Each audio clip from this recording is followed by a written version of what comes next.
Nang marinig ko ang pakpihit na susi sa pinto na aming mansyon sa Forbes Park. Hindi man lang nanginig ang mga daliri kong may hawak na kape. Tahimik lang akong nahintay. Nahintay ako sa sandaling ang asawa kong si Roman. At ang batang kabit niyang nakakapit sa braso niya ay babagsak mula sa langit patungo sa pinakamatinding impyerno. Nagsimula ang lahat 3 araw na ang nakakalipas. Nakita ko mismo ngang dalawang mata ko. Nagyayakapan sila habang sumasakay sa eroplano patungong Maldives. Sa social media, buwang pagmamalaki pa. Silang nagpost ng mga nakakasuyang litrato na may caption na, "Ang buong buhay ko ay para sa iyo lamang." Trinato nila akong parang hindi na nag-exist. Kahit ako ang legal na asawa ni Roman at ang tunay na may-ari ng mansyong ito. At ngayon, kakarating lang ng dalawang walang hiya mula sa kanilang matamis na honeymoon na binayaran ng sarili kong pera. Siguro ay lasing pa sila sa kaligayahan matapos waldasin ang milyon-milyon ko na parang tubig lang. Wala silang kamalay-malay sa espesyal na regalong inihanda ko para sa kanila. Bumuka siyang malaking pinto. Suot ni Roman ang isang mamahaling suit na binili pa sa Greenbelt. At perpekto ang lapat nito sa kanya. Ang buhok niya ay maayos na nakasuklay gamit ang mamahaling gel. Ang kanyang mukha ay mayabang. Parang isang bagong yaman na kakarating lang mula sa isang marangyang resort. Sa tabi niya ay nakatayo si Leah. Suot ng babae ang isang custom-made na damit na ipinatahi ko pa sa Paris noong nakaraang taon. Itinago ko ang damit na iyon para sa isang mahalagang okasyon. Pero ngayon, walang hiya itong nakayakap sa katawan ng isang kabit.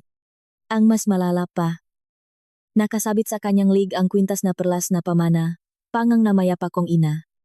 Nandito na ako. Nakunwaring malambing si Roman. Pero bakas sa mga mata niya, ang pandidiri na hindi niya maitago. Medyo napagastos tayo sa bakasyong ito. Mahal. Salamat sa malaking perang ipinasok mo sa kumpanya. Nakapagbakasyon tayo ngang bongga. Malanding sabi ni Leah habang nakapulupot sa braso ni Roman. Sinadya pa niyang idikit ang katawan niya sa asawa ko para magyabang. Ang tingin na ibinigay niya sa akin ay puno ng pang-insulto. Naku. Ana. Ang ganda talaga sa Maldives. Sabi ni Roman. Kapag lumaki pa ang kita ng kumpanya. Dadalhin niya ako sa pag-ikot sa buong mundo. Sumandala ako sa leather na sofa. Dahan-dahang humigop ng kape. At ngumiti ng mapakla. Pag-ikot sa buong mundo bago niyo isipin yan. Isipin niyo muna kung saan kayo kukuha ng pambilingang bigas bukas. Sa mismong sandaling iyon.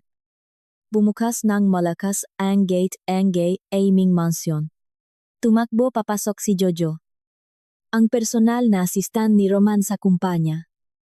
Na halos mamatay na sa kakahinga. Kasing putlang ang bangkay ang mukha niya. At tumatagaktak ang malamig na pawis sa kanyang noo. Mahigpit niyang hawak ang mga dokumento.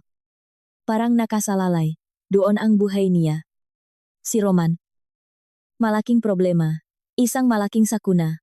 Nanginginig ang boses ni Jojo, sa matinding takot. Lumapit siya kay Roman na halos mayuk na. Kumunot ang noo ni Roman. Nawala ang mayabang niyang ngiti. Huwag ka ngang owa. Gumuho ba ang mundo, hindi mo ba nakikitang kakarating lang namin ni Leah mula sa airport kahit ano pa yan? Bukas na natin pag-usapan sa opisina sa Makati. Hindi. Si Roman ang kumpanya baksak na ang kumpanya ipinilit ni Jojo ang nga dokumento sa mismong mukha ni Roman. Si Ma'am Ana binawi ni Ma'am Ana ang lahat ng investment niya na nakakahalaga ng 2 bilyong piso ngayon. Sabay-sabay na naniningil ang mga bangko. At umurong na ang lahat ng investors at partners natin, hinarangan ng mga suppliers ang opisina natin. Naniningil ne Bayatsir. Bankrupt na po tayo. Ano-anong sinabi mo, nanlaki ang mamata ni Roman na parang luluwa na. Hinablot niya ang mga dokumento at binasa ito gamit ang nanginginig niyang mga daliri. Mula sa gulat. Napalitan ngang takot ang mukha niya. Hanggang sa hindi siya makapaniwala. Namutla siya na parang isang pirasong papel. Bigla siyang nag-angat ng tingin at tumitik sa akin. Kahit ang boses niya ay nagbago. Ana. Anong ibig sabihin nito? Totoo ba ang sinasabi ni Jojo, binawi mo ang 2 bilyon? Nawala rin ang malanding ngiti sa mukha ni Leah. Hindi niya namalayang nabitawan niya ang braso ni Roman. Roman, biro lang ito. Di ba bakit naman babawin ni Ana ang pera, may mali lang siguro dito? Di ba ibinaba ko ang kape ko? Tumayo mula sa sofa. At dahan-dahang lumapit sa kanila. Tinitigan ko ng malamig ang nagpapanik na dalawa. At nagsalita ako sa isang kalmadong boses. Mali, Roman. Sa tingin mo ba? Anong klaseng mali ang mangyayari para patuloy akong magtapon ng 2 bilyong piso sa isang lalaking nagtaksil sa akin at nagpapakasarap kasama ang batang kabit niya? Anong kalokohan yang sinasabi mo? Katrabaho ko lang si Leah. Ang pagpunta namin sa Maldives ay para sa team building ng kumpanya. Huwag kang maniwala sa chismis. Namumula at namumutla ang mukha ni Roman habang nahahanap ng palusot. Katrabaho lang, tumawa ako ng paga. Kinuha ko ang pinakabagong cellphone sa bulsa ko. Pinlay ang video. At itinapat mismo sa mga mukha nila. Kung ganon, paano mo ipaliliwanag ito sa video na kuha sa isang marangyang hotel sa Maldives? Makikitang mainit na nahahalikan sina Roman at Leah. Tinatawag pa niya itong baby. Habang bumubulong, nahihiwalayan niya na ako para pakasalan ito. Parte rin ba ito ng team building niyo? Nakakadiri ang mga eksena sa video. Ang malalanding galawan ni na Roman at Leah. At ang mga bastos nilang usapan ay malinaw na nakarecord. Bawat salita mula sa video ay parang matulis na karayom na tumutusok sa puso ni Roman. Naging kulay abo ang mukha niya. Inabot niya ang kamay niya para hablutin ang cellphone ko. Kumuha ka ng private detective para sundan ako, Anna. Sumosobra ka, nawala ka sa lugar. Tinabik ko ang kamay niya at tinitigan siya ng malamig. Kumpara sa isang taong nagtataksil sa sarili niyang asawa. Bumibili ng mamahaling bag, kotse, at nagdadala pa Enyikabi sa Maldives, gamit ang pera ko. Matatawag mo pa bang sumosobra ang ginawa ko, Roman? Mukhang may nakalimutan ka. Ako ang nagbigay ng kapital para sa kumpanya mo. At pagkatapos noon, ako rin ang sumagot sa lahat ng gastusin. Binabawi ko lang ang pera ko. Makatarungan lang iyon. Hindi ba napaatras si Leah? Namutla siya sa takot. Nautal siya ng magsalita. Anna, nagmamahalan talaga kami ni Roman. Parang awa mo na. Bigyan mo kami ng isang pagkakataon. Kapag bumagsak ang kumpanya, maghihirap kami. Mahal talaga ako ni Roman. Lumingon ako at tinitigan si Leah. Puno ang pandidiri ang mamata ko. Leah, isang hamak na estudyante na hindi man lang nahanap ng maayos na trabaho. Nang agaw ng asawa ng may asawa. Nagwawaldas ang pra ng iba. Nakikitira sa bahay ng iba. At ang kapal ng mukhang magsuot ng damit ng iba. Paano mo nasikmurang magsalita tungkol sa tunay na pag-ibig? Makinig kayong mabuti. Mula sa segundong ito. Lahat ng nandito. Kasama ang mansyong ito at lahat na gamit ay personal kong pag-ari. Lumayas kayo sa pamamahay ko ngayon. Din mas lalong namutla ang mukha ni Jojo na nakatayo sa tabi. Nag-alangan siyang nagsalita. Si Roman. Wala na pong natirang kahit isang kusing sa akaw ng kumpanya. Tigil po ang higit sa 10 proyekto dahil sa pag-atras ng pondo. At nagay na ng kaso ang mga partners natin para sa penalty.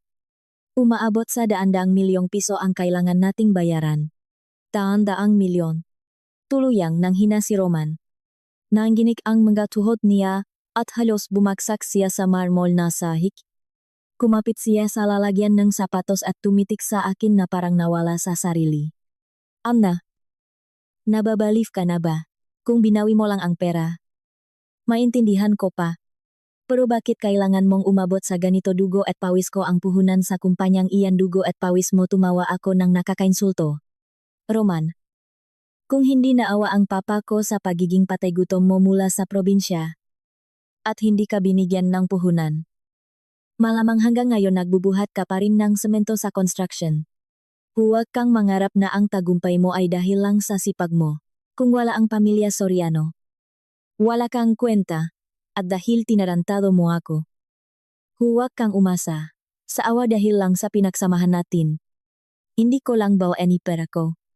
Pagbabayarin kita ng napakamahal sa lahat ng ginawa mo. Hanghang sa makisika.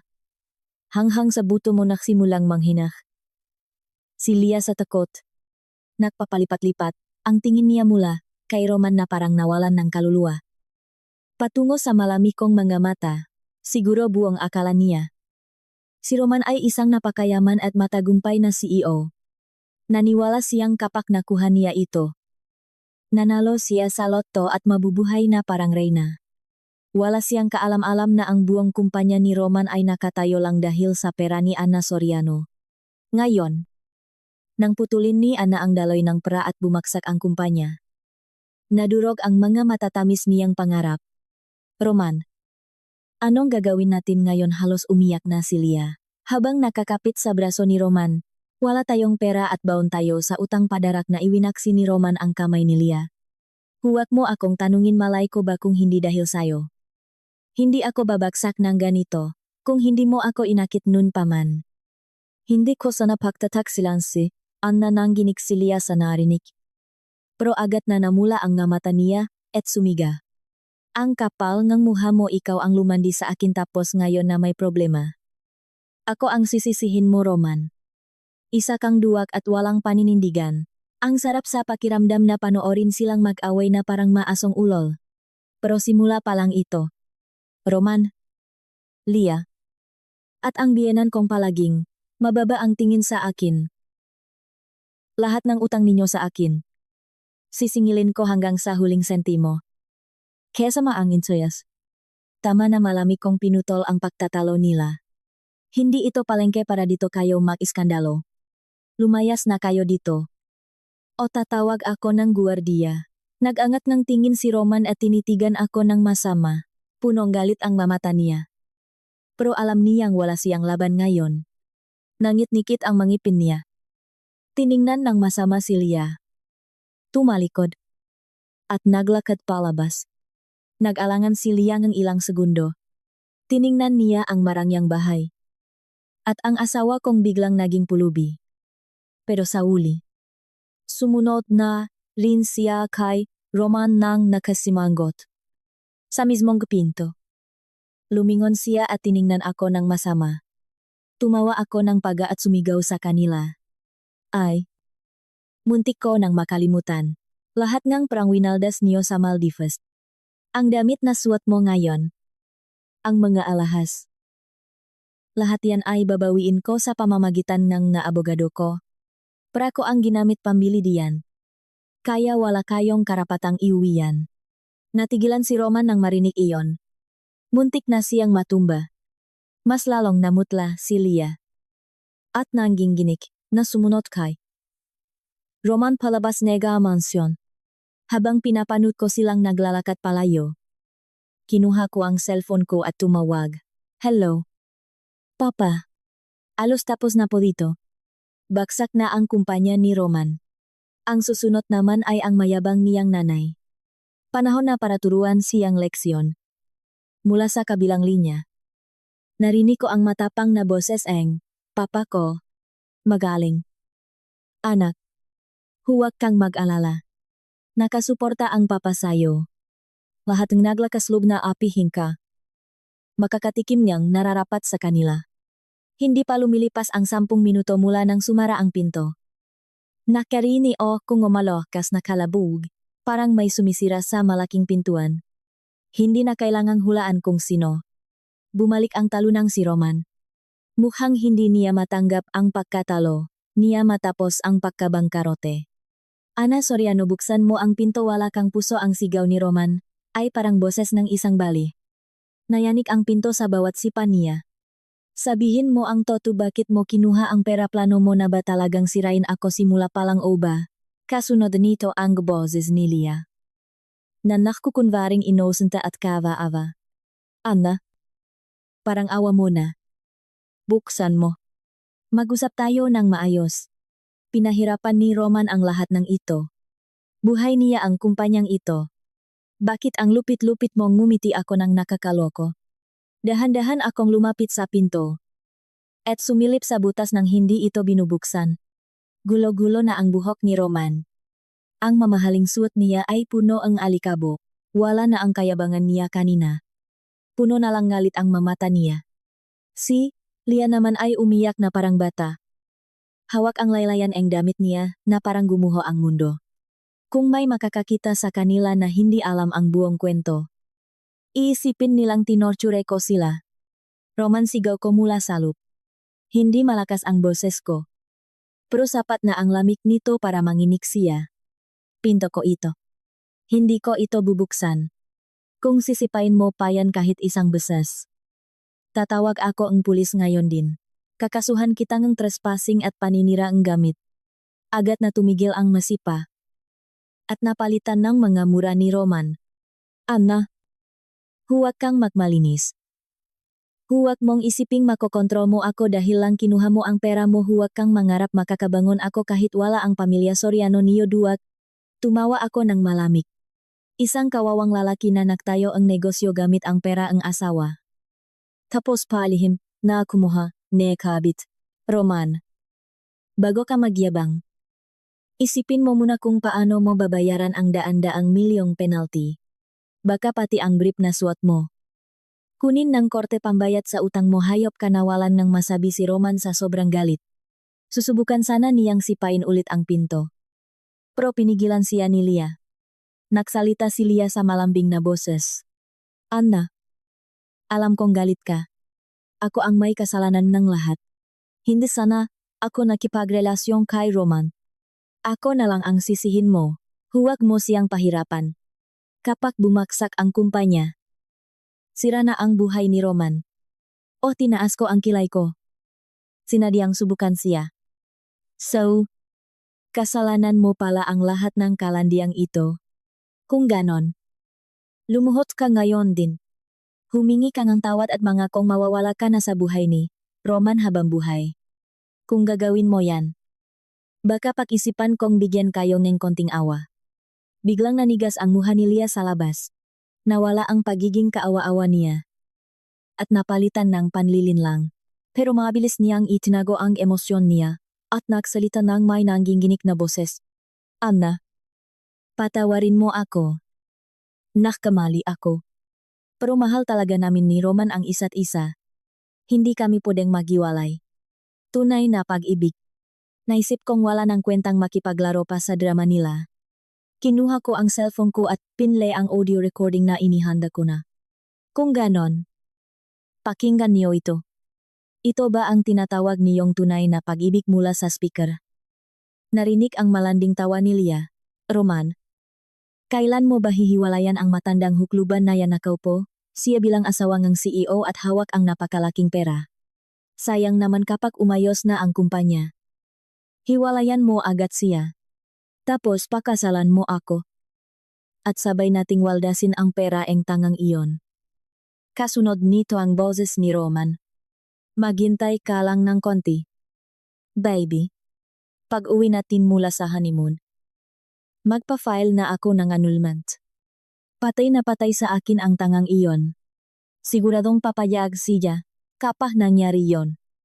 Sa atin na ang lahat ng perang kumpanya. Ibibili kita ng pinakamalaking diamond ring sa Makati at pinakamarangyang bahay sa Alabang. Mabubuhay ka na parang reyna habang buhay. Sabi mo, palalayasin mo ang mga magulang ni Anna. Sabi ni Lia sa recording.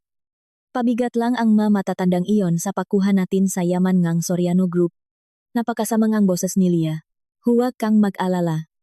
Kapag nakontrol ko na ng buo ang yaman ng nga Soriano, susunod ang matatandang iyon sa bawat utos ko. Sagot ni Roman. Matapos ang recording, bumalot ang nakakabinging katahimikan sa labas ng pinto. Parang nasa sementeryo.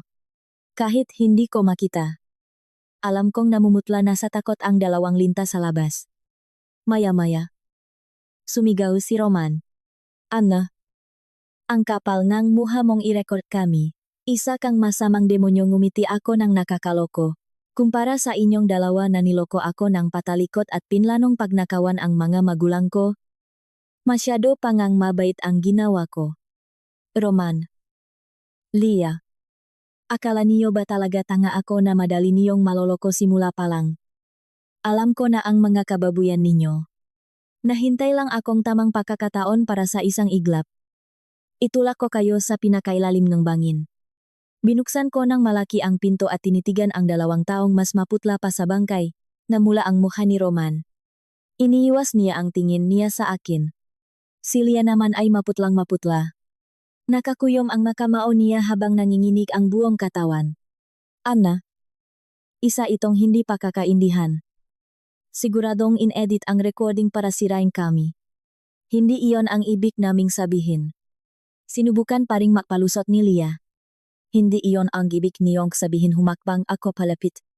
Tinutusok siya ngang mga mata kong kasing laming ang yelo. Kung ganon, sagutin mo ako. Yang kwintas na perlasalik mo. Pamana yan ng nanay ko. Paano mo nasikmurang isuot yan at yang damit na suot mo?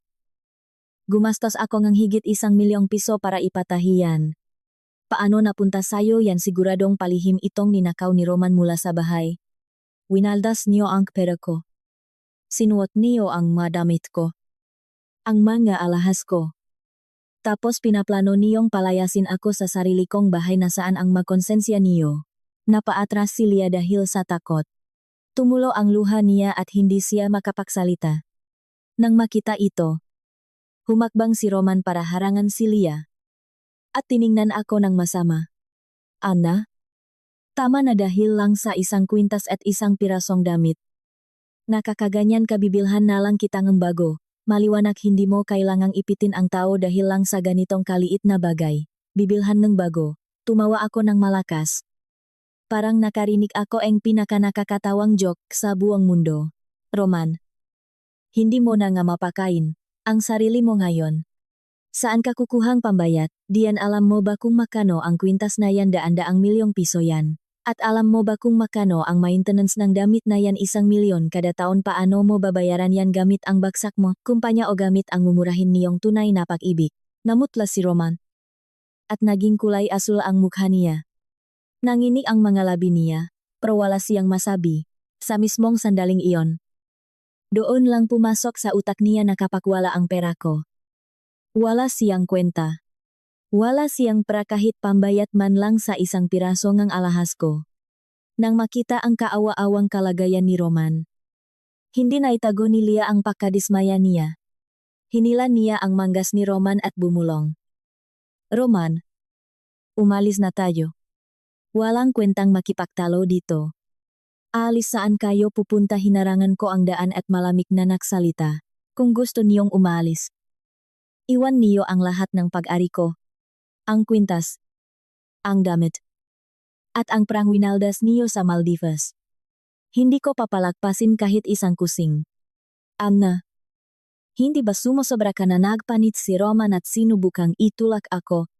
Ako ang bumili niyan para kay Lia. Wala kang pakialam dito. Tinabik ko ang kamay niya at tinitigan siya ng malamig. Kumuha ako ang 1 patong ng dokumento mula sa bulsa ko at inihagis ito sa mukha niya. Walang pakialam, Roman. Tingnan mong mabuti. Yan ang financial report ng kumpanya mo.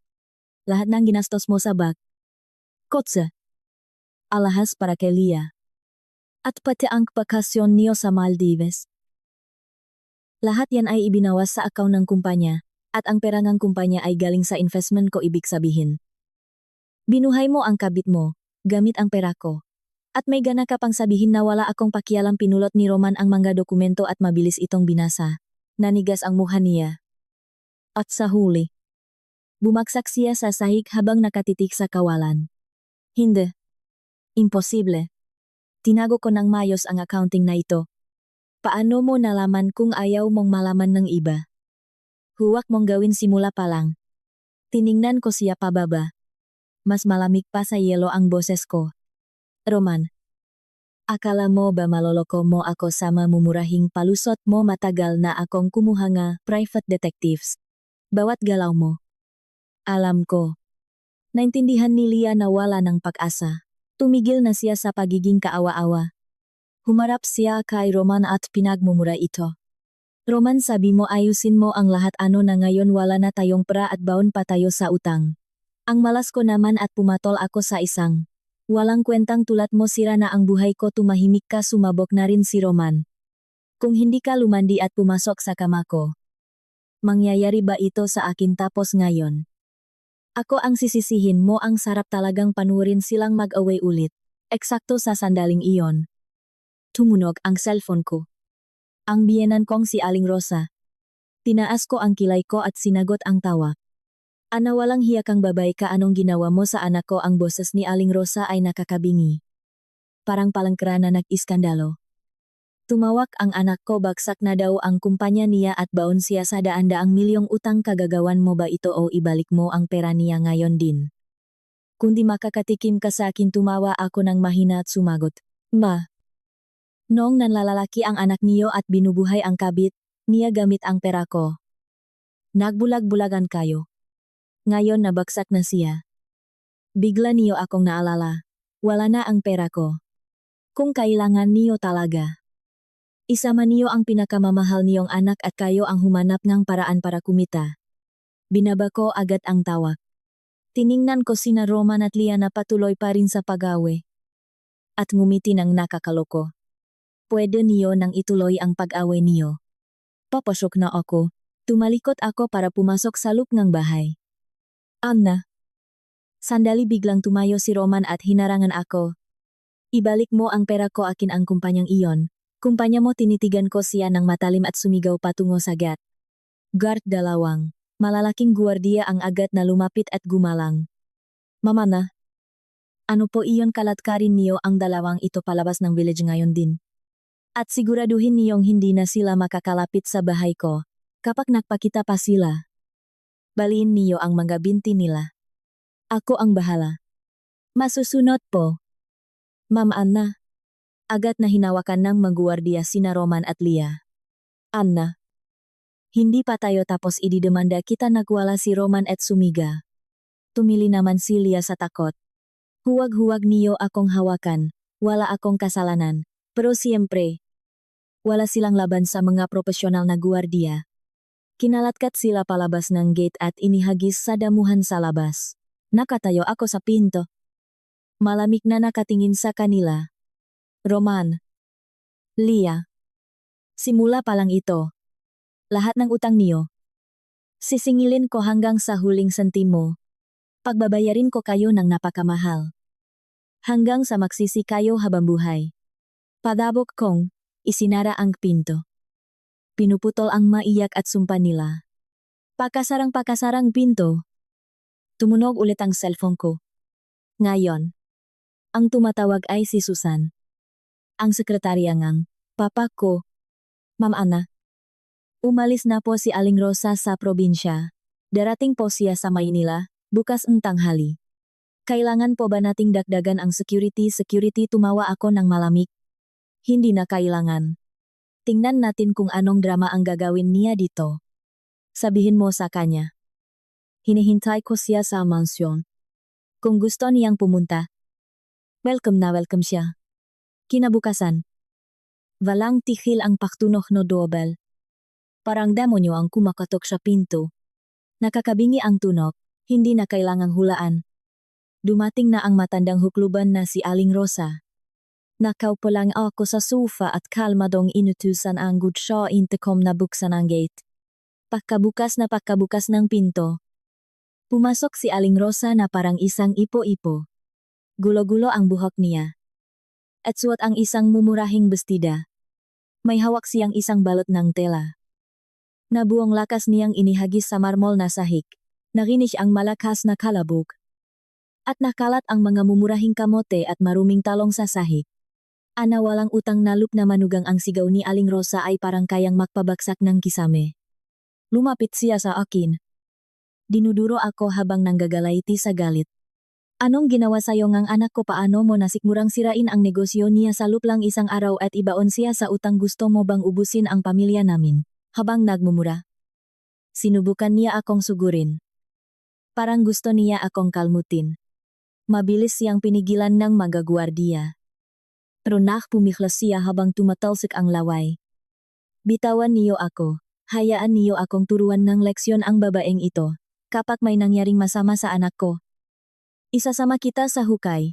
Dahan-dahan akong humigop ang TSA at tinitigan siya ng malamig. Ma. Bago kayo mag-iskandalo sa buong bahay. Hindi niyo ba talaga alam? kung anong ginawa ngang anak niyo. At ano naman ang ginawa ngang anak ko, sigaw ni Aling Rosa. Lumalabas ang mga ugat sa lik niya. Buong, akalang tama siya. Mabuti at tapat sa pamilya ang anak ko, kung hindi dahil sa isang malas na babaeng tulad mo. Hindi mangyayari ito. Sigurado akong may lalaki ka at gusto mong itakas ang prakaya, sinadya mong sirain ang negosyong anak ko. May kabit ka. Tumawa ako sa sobrang gulat sa sinabi niya. Kumuha akong isang patong ng litrato mula sa drawer at inihagis ito sa mesa sa harap niya. Tingnan niyo mismo. Ang anak niyo at si Leah. Makayakap at nahahalikan sa Maldives. Ang ganda. Hindi ba ito ba ang tinatawag niyong tapat sa pamilya? Nagtaksil ang anak niyo. Binilhan ng mamahaling bag ang kabit niya gamit ang pera ko. At dinala pa sa honeymoon. Ito ba ang tinatawag niyong mabuti? Ang malitratong nakalat sa mesa ay nagpapakita ang kalandian ni Roman at Leah sa lahat ng anggulo. Yakap sa beach. Litrato sa Kamangang Marangyang Hotel. Malinaw na malinaw at nakakasuka. Namutla si Aling Rosa nang makita ang mga litrato. Pero mabilis siyang nakunwaring innocent. Edited yan, siguradong in-edit mo yan para sirain sila. Hindi ganyang tao ang anak ko. Edited. Tumawa ako at pinlay ang isa pang audio file sa cellphone ko. Mula sa speaker. Narinig ang boses nina Aling Rosa at Leah. Tita Rosa. Huwag po kayong mag-alala. Nagmamahalan po talaga kami ni Roman. Kapag hiniwalayan niya na ang malditang iyon.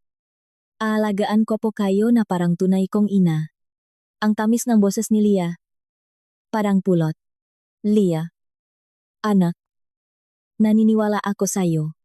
Ang baok na manok na iyon. Na hindi man lang makabuong bata. Simula pa lang hindi na bagay sa anak ko. May konting pera lang siya. Pero wala nang ibang may pagmamalaki. Kapag kinasal na kayo. Sabihin mo kay Roman na ilipat lahat ng ari-arian ng pamilya Soriano sa pangalan ko. Doon tayo mabubuhay na parang mga reyna. Ang boses ni Aling Rosa ay puno ng pagpupuri kay Leah at pandidiri sa akin. Salamat po. Tita. Ang bait niyo po. Ay. Tita. Yung pamanapong kwintas na perlas na suot ni Anna. Ang ganda po. Gustong gusto ko. Pwede niyo po bang hingin para sa akin? Abao naman. Anak, ako ang bahala diyan. Hindi bagay sa pangit na iyon ang kwintas na yan. Isang magandang tulad mo lang ang karapat dapat magsuot niyan. Matapos ang recording. Naging kasing putlang ang bangkay ang muha ni Aling Rosa. Hindi na siya makatingin ng diretso sa akin. Hindi niya inakalang nakarekord ang usapan nila ni Leah. Mali pa rin ba ito? Tumayo ako mula sa sofa at humakbang palapit sa kanya. Mas malamig pa sa yelo ang boses ko. Ma. Ilagay niyo ang kamay niyo sa dibdib niyo at sumagot kayo. Sa 3 taong pagsasama namin ni Roman. Paano ko kayo inalagaan nang ma-ospital kayo? Sino ang nagbantay sa inyo araw at gabi? Nang sabihin niyong gusto niyo ng diamond bracelet. Sino ang naglabas nege 1 milyong piso para ibili kayo? Nang gusto nege anak niyong magnegosyo. Sino ang umubos ng ipon at nagmakaawa sa papa ko para bigyan siya ng puhunan? Nagsimulang tumaas ang boses ko. At paano niyo ako sinuklian? Sabi niyo. Ang babaeng may asawa, dapat nasa bahay lang. Pinagsisilbihan ang asawa.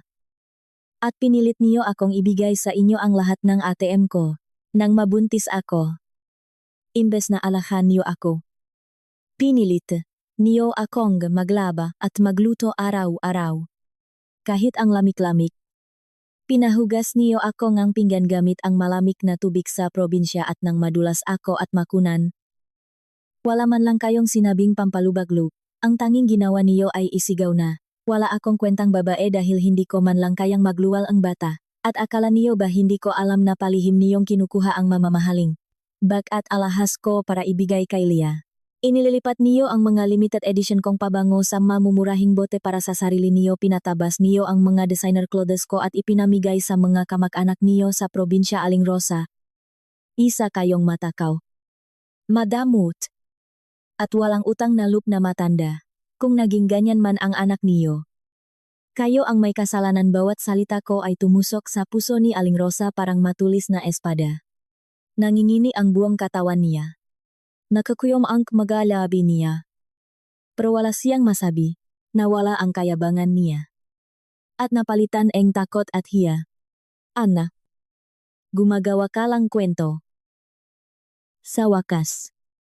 Nakapagsalita rin si Aling Rosa.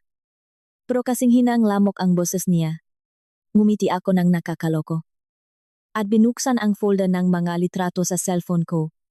Nandun ang lahat ng ebidensya. CCTV footage kung saan iniaabot ni Aling Rosa ang alahas kay Lia.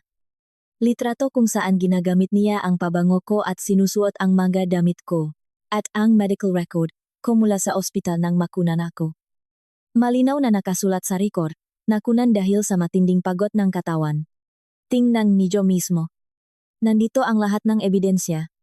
Itinapat ko ang cellphone sa mukha niya.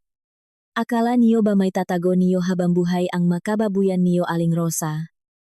Nang magtaksil ang anak niyo. Imbes na pigilan niyo siya. Nakipagsabuatan pa kayo at niloko ako. Tapos ngayon nabagsak na ang anak niyo. Pupunta kayo dito para sumpain ako.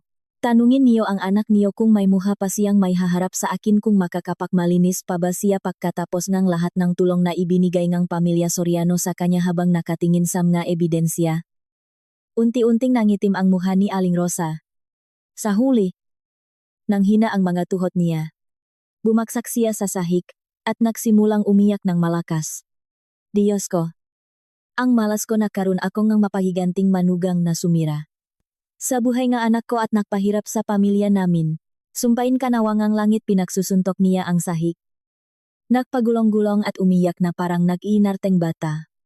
Nalito ang nga gwardiya at hindi alam ang gagawin. Nang magsawa siya sa pag-iyak. Tinitigan ko siya ng malamig. Hindi makakatulong ang pag-iyak niyo. Ang nangyari sa anak niyo ay purong karma. Nagtaksil siya at niloko niya ako. Natural lang na pagbayaran niya iyon. At ang maginawa niyo sa akin nun, ibabalik ko ng doble. Mararamdaman niyo sa sarili niyong balat kung gaano kasakit ang maiwan at maloko. Tumigil sa pagiyak si Aling Rosa at tinitigan ako ng punong galit. Anna, huwag kang magsaya agad, akala mo ba upo lang ang anak ko at walang gagawin kaming ma-Villanueva? Hindi basta-basta sumusuko. Pupunta ako sa kumpanya ang tatay mo, pupunta ako sa opisina mo, mag-iiskandalo ako doon at ipagsisigawan ko sa buong mundo kung anong klaseng ahas ka. Sige lang, sagot ko nang may pagamon. Ang Soriano Group ay isang malaking korporasyon na kilala sa buong Pilipinas.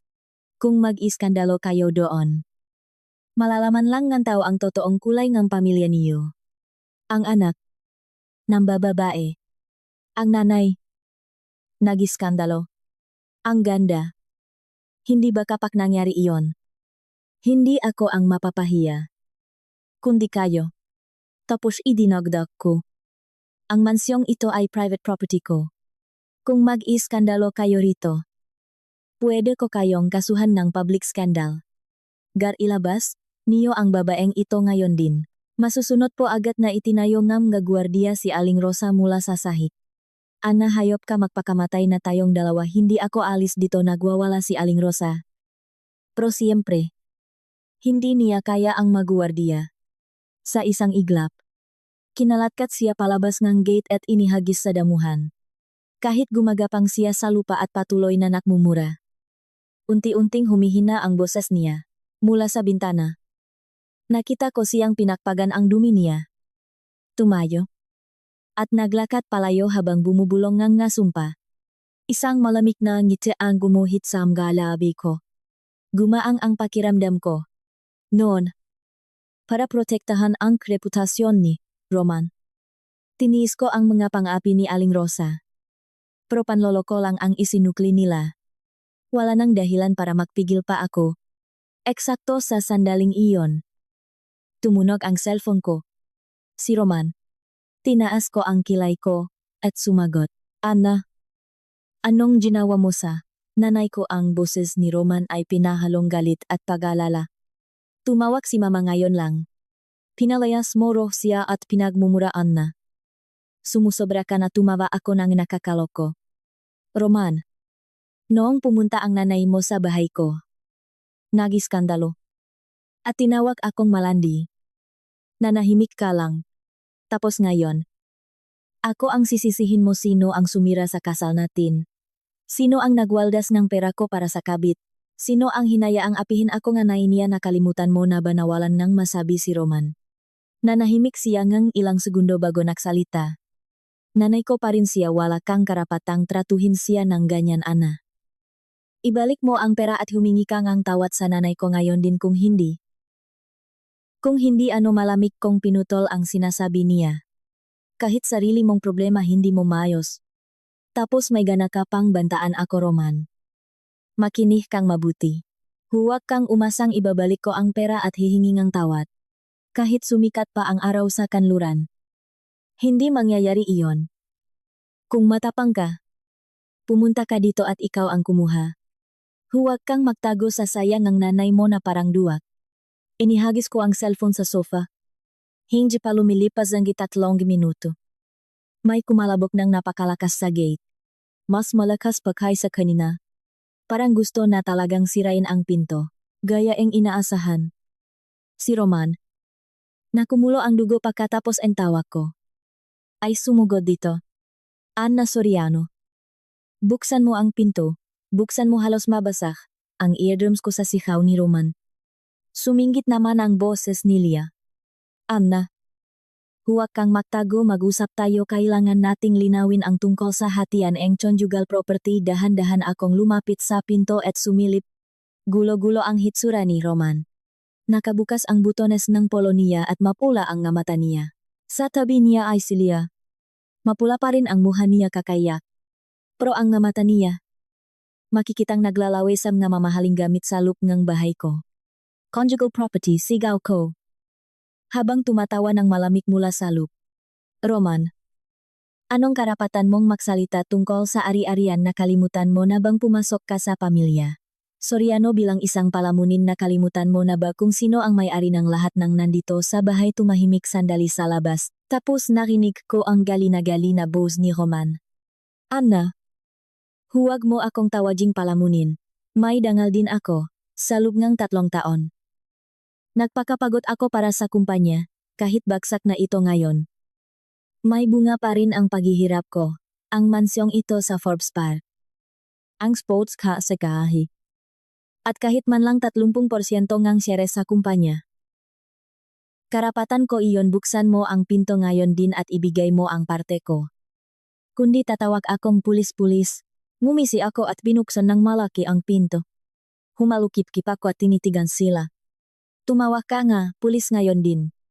Tanungin natin sila kung may karapatan ba ang asawang nahuling ng bababae na humingi ng parte sa personal na ari-arian ng asawa niya. Nang marinig ang sinabi ko.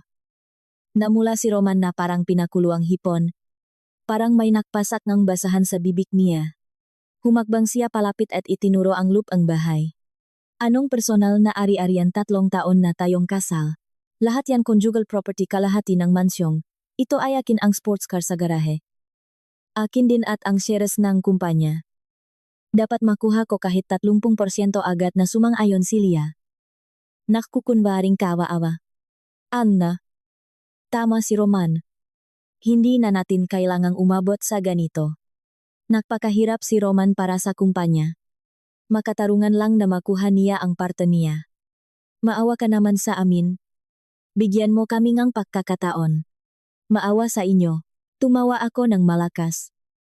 Naglakad papunta sa sala. Kumuhang dokumento mula sa drawer. At padabog itong inihagis sa mesa. Roman. Tingnan mo mismo kung gaano dyan. Tiningnan ni Roman ang dokumento. At agad na namutla ang mukha niya. Ito ang prenuptial agreement namin. Pirma niya mismo ang nakalagay doon. Susugot sana siya para punitin ang papel. Pero pinigilan ko siya. Huwag kang magmadali. Basahin ko para sayo. At para nahing sa kabitsi mo. Makinig kayong mabuti. May karapatan ba ang lalaking ito na kumuha ang parte sa ari-arian ko? Kinuha ko ang kontrata at binasa ng malakas bawat salita. Unang probisyon. Lahat ng real estate. Sasakyan. Bank deposits. At shares ang Soriano Group na pag-ari ni Party 1 ay mananatiling eksklusibong pag-ari niya. Walang kinalaman dito si Party 2. At hindi ito kasama sa conjugal property. Pangalawang probisyon. Ang kapital para sa kumpanya ni Party 2 ay isang pautang na walang interes mula kay Party 1 kung mapapatunayang nagtaksil o nambabay si Party 2 habang kasal. Obligadong ibalik ni Party 2 ang buong pautang ng cash. Alis siya ang bahay nang walang dala at walang karapatang humingi ang anumang ari-arian o danyos. Tama na padarag na pinutol ni Roman ang sinasabi ko. Mas maputla pa sa papel ang mukha niya. Nanginginig ang dalawang kamay niya parang dahon sa hangin. Walang bisa ang kontratang yan pinilit mo akong pumirma hindi ko. Kinikilala yan pinilit. Tinas ko ang kilay ko at pinlay ang video sa cellphone ko. Tingnan mo mismo. Muhabang napilitan ka diyan sa video. Nakangiti ng malapat si Roman habang pumipirma sa prenup. Tumingin pa siya sa kamera at nagsabi. Ako, si Roman Villanueva, ay pumipirma sa prenuptial agreement na ito ng bukal sa loob ko. Ipinapangako kong walang pumilit sa akin. At ipinapangako kong mamahalin ko si Ana Soriano. Magiging tapat. At hindi ko siya pagtataksilan. Malinaw na malinaw, ang video at audio, kitang-kita ang nakukunwaring mukha ni Roman sa screen. Nanigas din ang mukha ni Lia na nakatayo sa tabi niya. Hindi niya inakalang pumirma sa ganitong kontrata si Roman. Ibig sabihin, wala siyang makukuhang kahit isang kusing. Roman, may sasabihin ka pa pinatay ko ang video at inihagis ang kontrata sa harap niya. Naktaksil ka. At ginamit mo ang pera ko para buhayin ang kabit mo. Malinaw na nilabag mo ang pangalawang probisyon ng kontrata. Hindi ka lang palalayasin ng walang dala. Kundi pati ang kapital na inutang mo ang bilyon-bilyong piso ay kailangan mong ibalik ng buo. Kasama ang interes bilyon-bilyon. Kasama ang interes. Parang hinigop ang buong lakas ni Roman. Bumagsak siya sa sofa habang nakatitig sa kawalan. Bagsak na ang kumpanya ko. At kailangan kong magbayad ng daan-daang milyong penalty. Saan ako kukuha ng pambayad sa'yo, Ana? Parang awa mo na. Huwag namang ganito. Naging mag-asawa naman tayo. Parang awa mo na.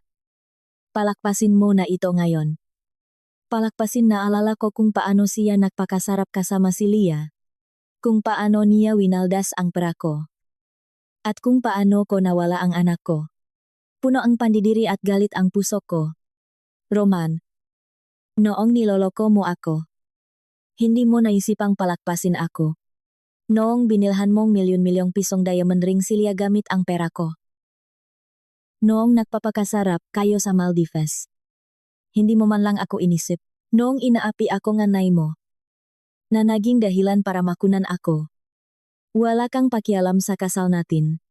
Tapos ngayon nabagsak ka na at naghihirap. Bigla mong naalala na mag-asawa tayo huli na ang lahat. Tiningnan ko siya pababa. Kasing laming ang yelo ang boses ko. Kailangang may balik ang perang iyon. Kung wala kang pambayad ngayon. Iutos ko sa mga abogado ko na kasuhan ka sa korte. Ipa-freeze ko ang lahat ng assets mo, ang damit na suot mo, ang relos mo. Lahat yan binili gamit ang pera ko. Kaya babawiin ko ang lahat ng walang ititira.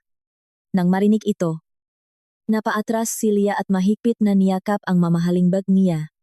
Ang bag na iyon ay binili ni Roman gamit ang perang kumpanya. Nakakahalaga iyon ngang daan-daang libong piso.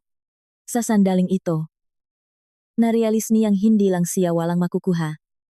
Kundi kailangan niya ring ibalik ang lahat ng nakuha na niya. Ana, ang lupit mo nangitnit ang mga ngipin ni Lia at sumigaw. Mahal ka talaga ni Roman paano? Mo nagagawa ito kahit naktaksil siya. Kahinaan lang iyon ng isang lalaki. Hindi mo ba siya kayang patawarin kahit isang beses lang tunay na pag-ibig? Tumawa ako nang nakakonsulto. Lia, tingnan mo ang lalaking yan ngayon. Hindi niya ako mahal. Mahal niya ang perangang pamilya Soriano. Kung hindi ako tagapagmana no Soriano Group. Sa tingin mo ba pakakasalan niya ako? Sa tingin mo makukunwari siyang mahal niya ako sa buong panahon na ito humarap ako kay Lia nang may pang-insulto? At ikaw? Siguro akala mo bubuhayin ka niya, na parang reyna kung sasama ka sa kanya ngayon. Isa na lang siyang pulubi. Baon sa utang. Na hindi man lang, mailigtas ang sarili niya. Anong may bibigay niya Sayo isa, kalang ginamit na basura. Ginamit at itinapon. Namutla si Lia. Tapos naging kulay asul. Wala siyang masabi. Tumingin siya kay Roman. Umaasang ipagtatanggol siya nito. Pero masyadong abala si Roman sa pag-iyak sa sarili niyang kapalaran para pansinin si Lia. Amna. Parang awa mo na. Nakamali ako. Biglang dumaustos si Roman mula sa sofa at lumuhod sa harap ko. Niyakap niya ang mabinti ko at umiyak ng mapait. Nakamali talaga ako. Hindi sana kita niloko. Hindi ko sana winaldas ang pera mo sa malanding yan. Parang awa mo na. Bigyan mo ako ang isa pang pakakataon. Hihiwalayan ko si Lia habang buhay at sayo lang ako mag-focus. Magpapakamatay ako sa kakatrabaho sa kumpanya para mabayaran ang lahat ng utang ko habang nakatingin sa kanya na gumagapang at nagmamakaawa. Wala akong naramdamang awa kundi pandidiri. Pilit kong itinulak ang mga kamay niya. Humakbang paatras. At pinakpakan ang pantalong ko. Parang nagtatanggal ngang dumi. Roman, huwag mong gawin ang mga nakakadiring bagay na ito nang magdesisyon kang magtaksil. Dapat naisip mo na ang ganitong katapusan. Hindi kita mapapatawad hanggang sa mamatay ako. Tapos idinagdag ko. Inutusan ko na ang mga abogado na ihanda ang annulment papers. Pirmahan mo at lumayas ka rito. Kung tatanggi ka, idedemanda kita agad. Kapag nangyari iyon, hindi ka lang palalayasin ng walang dala. Kundi malalaman ng buong mundo kung anong klaseng basura kang asawa. Nakasupsop si Roman sa sahig. Nakatingin sa malamig kong nga mata. Narealis na niyang wala na siyang pag-asa. Ang nagmamakaawa niyang tingin ay napalitan ngang desperasyon. At pagkatapos ay matinding galit. Ana Soriano. Tandaan mo ito, huwag mong isiping tapos na ako kahit palayasin mo ako ng walang dala. Sisiguraduhin kong hindi ka makakatulok ng mahimbing. Oh, tinaas ko ang kilay ko. Tingnan natin kung anong magagawa mo sa kawa-awa mong kalagayan. Sa mismong sandaling iyon.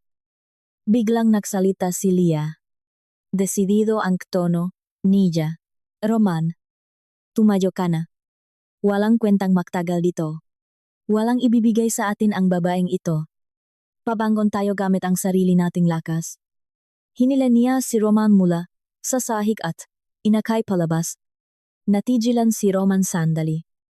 Pero nagpapagewang-gewang na sumunod kay Lia palabas ng mansyon. Bago lumabas, lumingon si Roman at tiningnan ako ng may matinding galit at pahihiganti. Kinuha ko ang annulment papers sa mesa at gumiti ng malamig. Roman, kung akala mo tapos na ito, nakakamali ka. Ang hatian ng ari-arian ay simula pa lang. Mula ngayon, dudurugin ko hanggang maging alikabok ang natitirang dangal mo.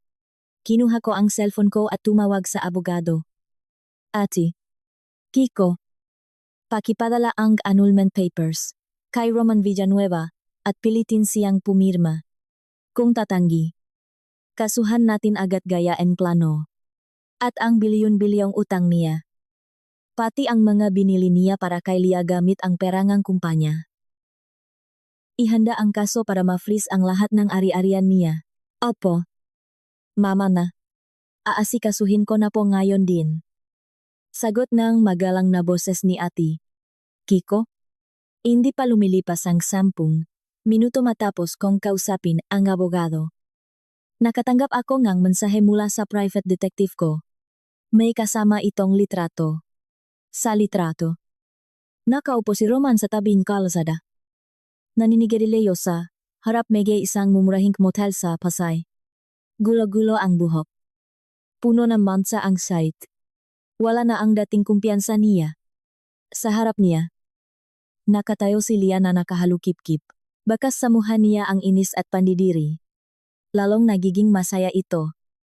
Bulong ko habang nakasandal sa sofa at nag-scroll sa phone ko. Ang isang mukhang parang babaeng tulad ni Lia. Hinding-hindi magtitiis sa isang bangkaroteng lalaki na walang pera. Siguradong naniningil na siya. At tama nga. Nagpadala agad ang detective ng audio recording mula sa lugar. Machinis at bastos ang boses ni Lia. Roman, ibigay mo na ang pinangako mo. Sabi mo bibilhan mo ako ng tsondo sa begichi at tucharat na diamond ring ano na ngayon bang karote ka na paano na ang tsondo ko at singsing pagot at nanghihina ang boses ni Roman. Lia. Mahintay ka naman kahit sandali. Wala talaga akong pera ngayon. Kapag nakahanap akong kahit konting kapital, bibiling ko agad. Doble pa ang ibibigay ko sa'yo. Doble maghintay bakit ako maniniwala sa mga pangako mo inis na sagot ni Lia. Noong nilolandi mo ako. Ang yabang mo pa na CEO ka. Sabi mo kapag naniwala ako sa'yo. Mabubuhay akong parang reyna. Anong nangyari simula nang sumama ako sa'yo? Hindi lang ako walang napala. Pinahiya pa ako ng ana na iyon ngayon. Bangkarote ka na bakit ako magugutom kasama mo sabi ko naman sa'yo. Maghahanap ako ng trabaho para mabuhay tayo. Nagsisimula na ring magalit si Roman. Nasa mahirap tayong sitwasyon ngayon. Kailangan nating magtulungan. Hindi ito ang oras para maningil ngang magtulungan. Tumawa si Lia na parang nakarinig ng pinakatangang joke. Roman. Huwag ka ngang magsalita nga kalokohan. Pinatulan lang kita dahil sa pera mo. Ngayon nawala ka ng pera. Wala ka ng kwenta bakit, kita tutulungan makinig kang mabuti. Ngayon din. Maghihiwalay na tayo. Bigyan mo ako ng 2 milyon. O ibigay mo lahat ng mamahaling gamit na suot mo. Kung hindi, pupunta ako sa kumpanya at ipagsisigawan ko sa lahat kung anong klaseng manloloko ka. Habang nakikinig sa usapan nila, muntik na akong tumawa. Hindi na itinago ni Lia ang pagiging mukhang pera niya. Dati, ang tamis ngang masalita niya tungkol sa pag-ibig. Pero ngayon naubos na ang pera. Tinalikuran niya si Roman ng walang pag-alinlangan. 2 milyon kahit 2,000. Wala ako ngayon sigaw ni Roman. Lia. Nawalan ka na bang konsensya? Ang magabak. Kotse. At alahas na binili ko sayo. Milyon-milyon ang halaga at kulang pa rin sayo. Milyon-milyon mapang insultong sagot ni Lia. Lahat ng yon. Matagal ang basura. Ang sports car na binili mo. Second hand pala ang mamahaling bag. Taka, ot halos lahat ngolahos na ibinigay mo. Mumurahing imitasyon Roman. Isa ka lang manloloko walang pera pero nagpapanggap na mayaman gamit ang pera ng asawa ngayon na pinutulan ka niya ng pera. Lumabas na ang tunay mong kulay sinungaling. Nanginginig si Roman sa galit. Lahat na binili ko. Original anong alam mo sa mga brands. Original sige. Asan ang resibo pang iipit ni Lia? Wala. Diba Roman? Makinig ka. Kung hindi mo ako bibigyan ng pera ngayon, hindi ako aalis dito. At pupunta ako sa kumpanya ni Ana Soriano. Ibubunyak ko lahat ng baho mo para masira rin ang buhay mo. Subukan mo sigaw ni Roman. Lia. Kapag ginawa mo yan, ibubunyak ko rin lahat ng kalandian mo at sisirain ko ang buhay mo sirain mo wala akong pakialam walang pakialam si Lia. Kakagraduate ko lang ng college. Kahit masira ang lahat. Uuwi lang ako ng probinsya at magsisimula ulit. Pero ikaw? Kapag pumaksak ka, mawawala ang lahat sayo Roman. Mag-isip kang mabuti. Magbibigay ka ba ng pera o hindi? Naputol doon ang audio recording. May mamagin ko kung gaano kadesperado si Roman ngayon. Si Lia, na inaakala niyang tunay na pag-ibig, ay isa lang palang mukhang pranglinta na nakadikit sa pera niya. Nang maubos ang yaman, walang awang na blackmail si Roman at tinalikuran. Maya-maya, nagpadala ulit ng video ang detective. Sa video, hinablot ni Lia ang T-clip mula sa polo ni Roman. Isa itong platinum na tie clip na may diamante. Nakakahalaga ng 100,000 piso. Na binili ko para sa kanya noon. Akin na ito kahit paano. May mapakakakitaan ako dito pilit na hinablot ni Lia ang tie clip. Habang sinusubukang pigilan siya ni Roman. Tama na yan na lang ang natitirang mamahaling gamit ko pagmamakaawa ni Roman na may mapupulang mata. Bakit makakain mo ba ito malakas na hinila ni Lia ang tie clip? Kaya naputol ang sinulit ng kurbata. Tinimbang niya ito sa kamay niya at tumango ng may ngiti. Pwede na. Baka umabot ng ilang libo ito. Roman. Ang malas ko talaga at napunta ako sa basurang tulad mo. Ngayon. Tapos na tayo. Huwag mo na akong tatawagan. Tumalikot si Lia at mabilis na naglakad palayo. Hindi na siya lumingon para hindi siya masundan ni Roman. Nakatayo lang si Roman parang tuot. Nakatingin sa likod ni Lia. Nanginginig ang buong katawan niya. Nanghina ang mabinti. At napaluhod sa maruming kalsada. Hinawakan niya ang ulo niya at umiyak ng puno ng pagdurusa. Ang pangako ng walang hanggang pag-ibig ay nadurok ng makabanggaan sa pera. Pinatay ko ang video at ngumiti ng malamig. Walang kahit isang patak ng awa sa puso ko. Kundi matinding kasiyahan. Roman. Yan ang kapalit ng pagtataksil mo. Akala mo nahanap mo na ang tunay na pag-ibig. Pero isa lang pala siyang linta na naglalawe sa prako. Ngayon. Nawala na ang lahat sayo. At ikaw lang ang may kasalanan. Sa sandaling iyon. Tumunog ang cellphone ko. Ang biyanan kong si Aling Rosa. Tinaas ko ang kilay ko at sinagot.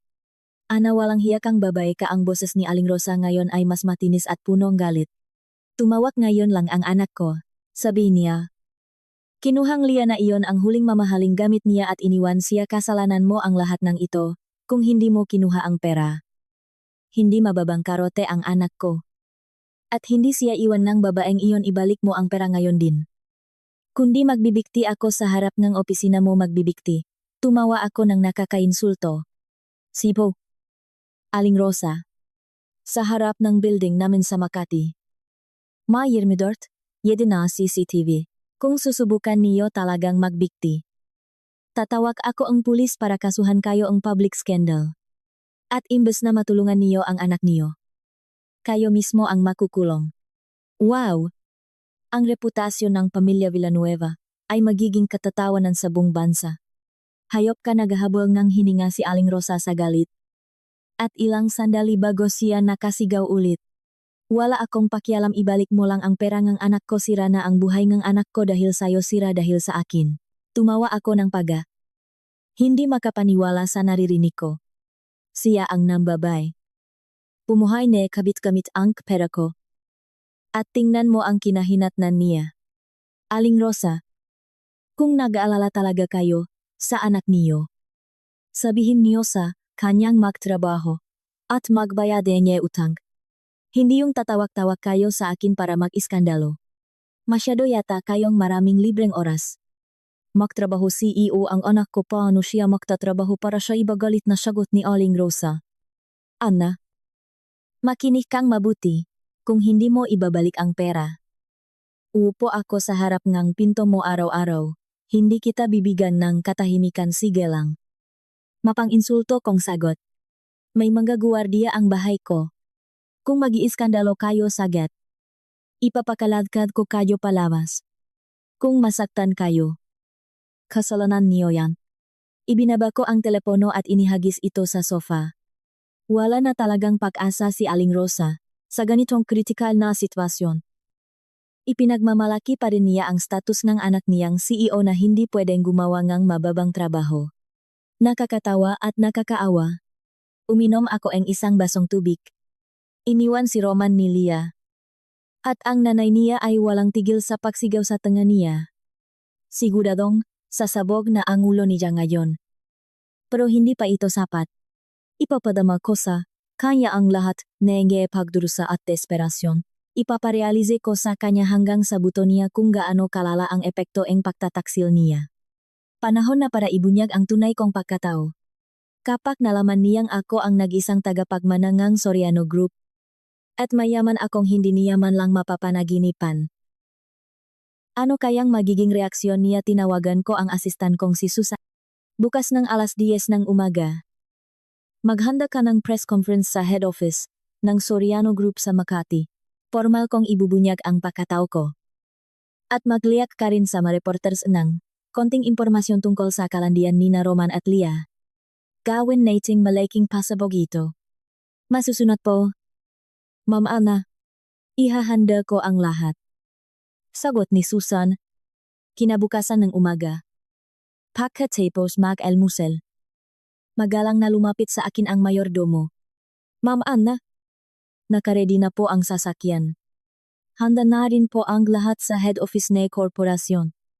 Naghihintay na po ang mga reporters sa conference room. Tumango ako. Pumasok sa walk-in closet. At nagsuot ng isang custom-made na itim na business suit. Nagsuot ako any silver na stilettos. At itinaas ang buhok ko para lumitaw ang mahaba kong lik. Sa pulso ko, sinuotche ko ang isang exclusive na halos mula sa isang sikat na brand. Ang suot ko ngayon ay 10 beses na mas mahal kaysa sa masuot ni Roman noong nasa Rurok pa siya en tagumpay. Ang babae sa salamin ay naglalabas ang matalim na tingin at nakakatakot na presensya. Hindi na ito ang mahinang Ana Soriano na palaging nakpipigil sa harap ni Roman. Tayo na. Sabi ko. Ay tinas ang baba ko.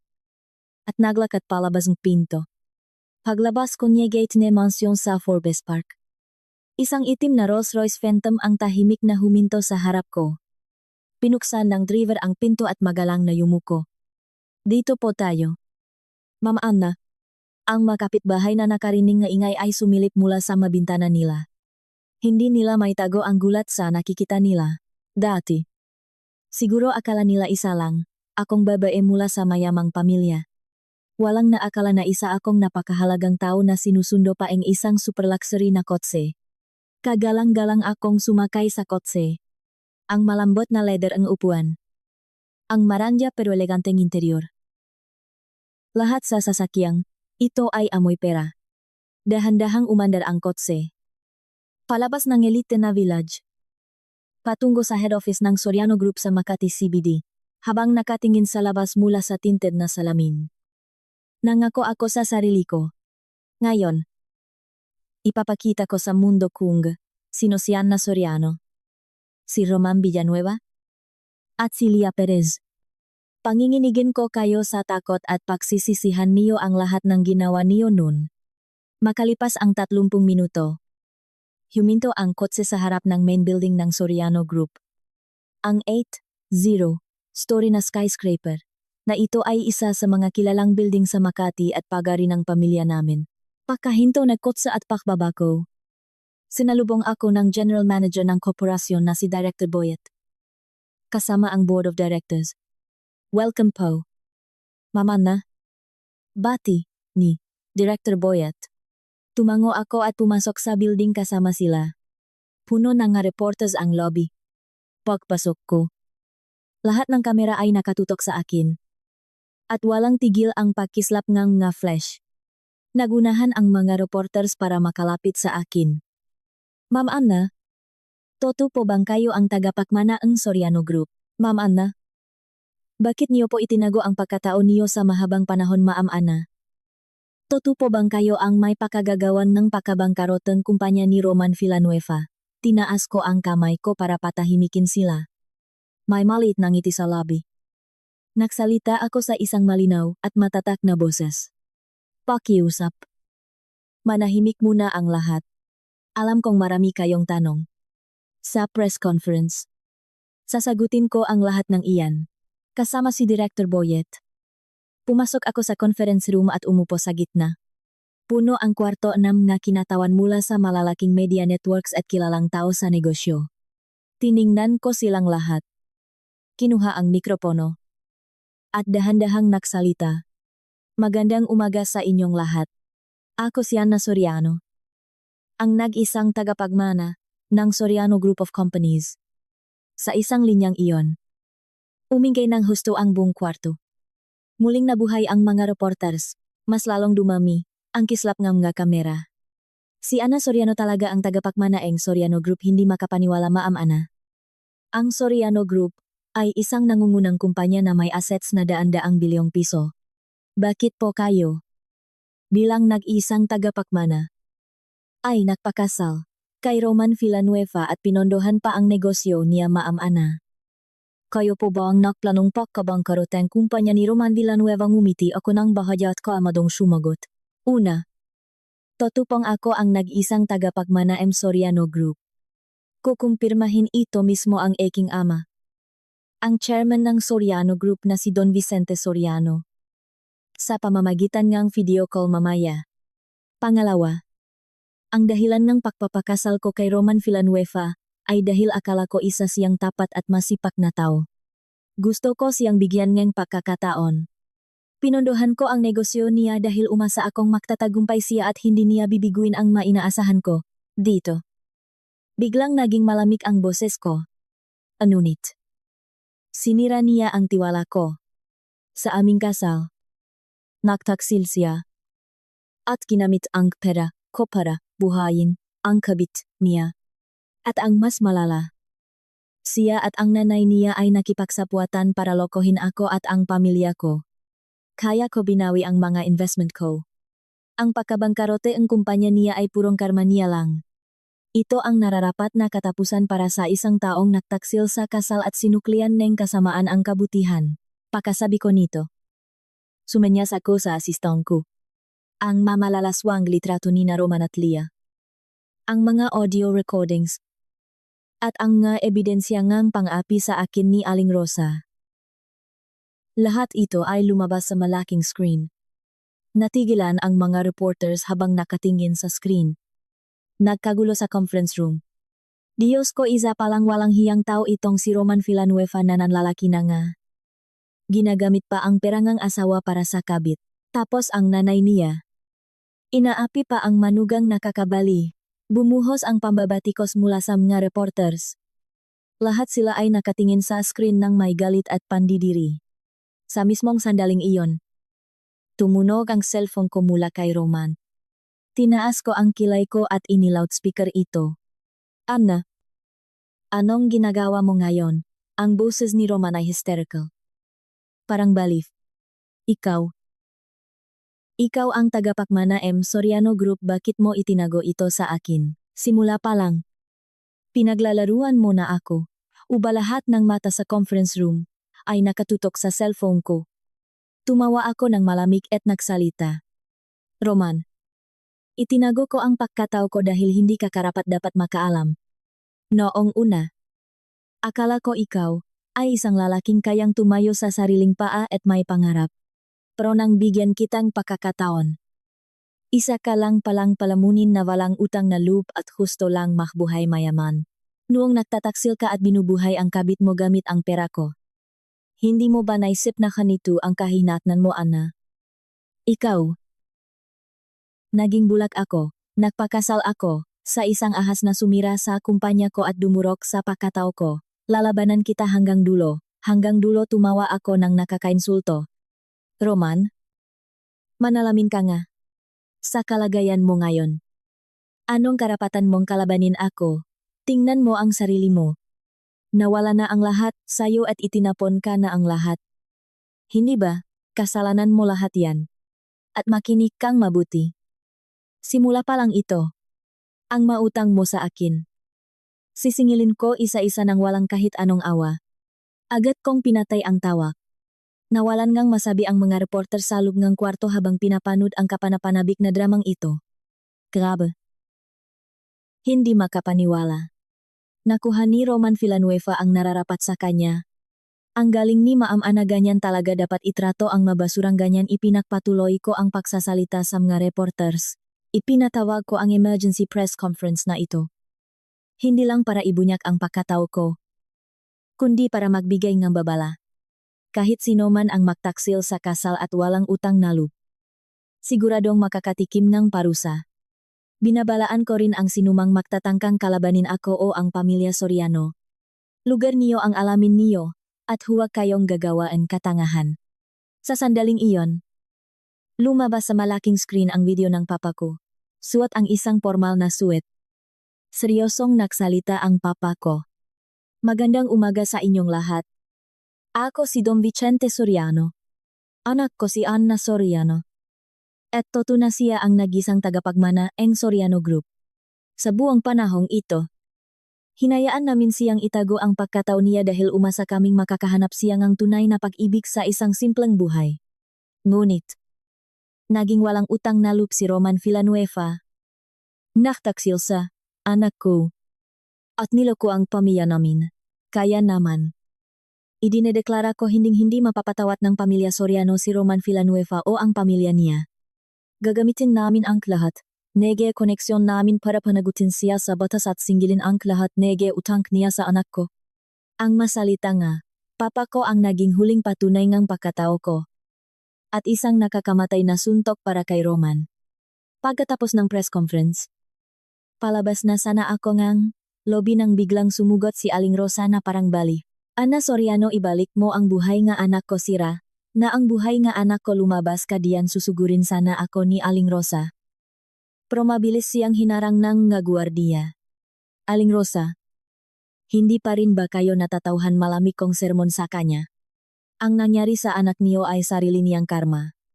Wala akong kinalaman diyan. Kung magpapatuloy kayo sa pag-iskandalo rito, iutos ko sa mga guardiya na kalat ka rin kayo palabas ng marahas. Subukan mo tinitigan ako ng masama ni Aling Rosa at sumiga. Ikaw ang naktago ng pagkatao mo at pinaglaruan kami. Sinira mo ang kumpanya ng anak ko at ang buhay niya, magbayad ka ng danyos. Danyos, tumawa ako. Hindi makapaniwala sa naririnig ko. Magpasalamat kayo at hindi pa ako nang hihingi ng danyos para sa moral damages. Nang babae ang anak niyo. At kinonsintin niyo pa siya. Ang mautang niyo sa akin. Hindi niyo mababayaran kahit magtrabaho pa kayo hanggang mamatay kayo. Tapos may gana pa kayong humingi ng danyos. Sumenyas ako sa mga guardiya na palayasin siya. Habang kinakalatkat siya palabas. Patuloy akong minumura ni Aling Rosa. Pero ngumiti lang ako ng malamig. Roman Villanueva. Aling Rosa. Nagsisimula pa lang ang bangungot niyo. Sa sandaling iyon, lumapit sa akin si Director Boyet. Mama na. Walang tigil sa pagtawag si Roman Villanueva. Gusto niyo po bang sagutin? Huwag na. Yumiling ako. Siguradong hihingi ng tawad yan o manghihingi ng pera, sabihin niyo sa kanya. Wala akong oras para pag-aksayahan siya.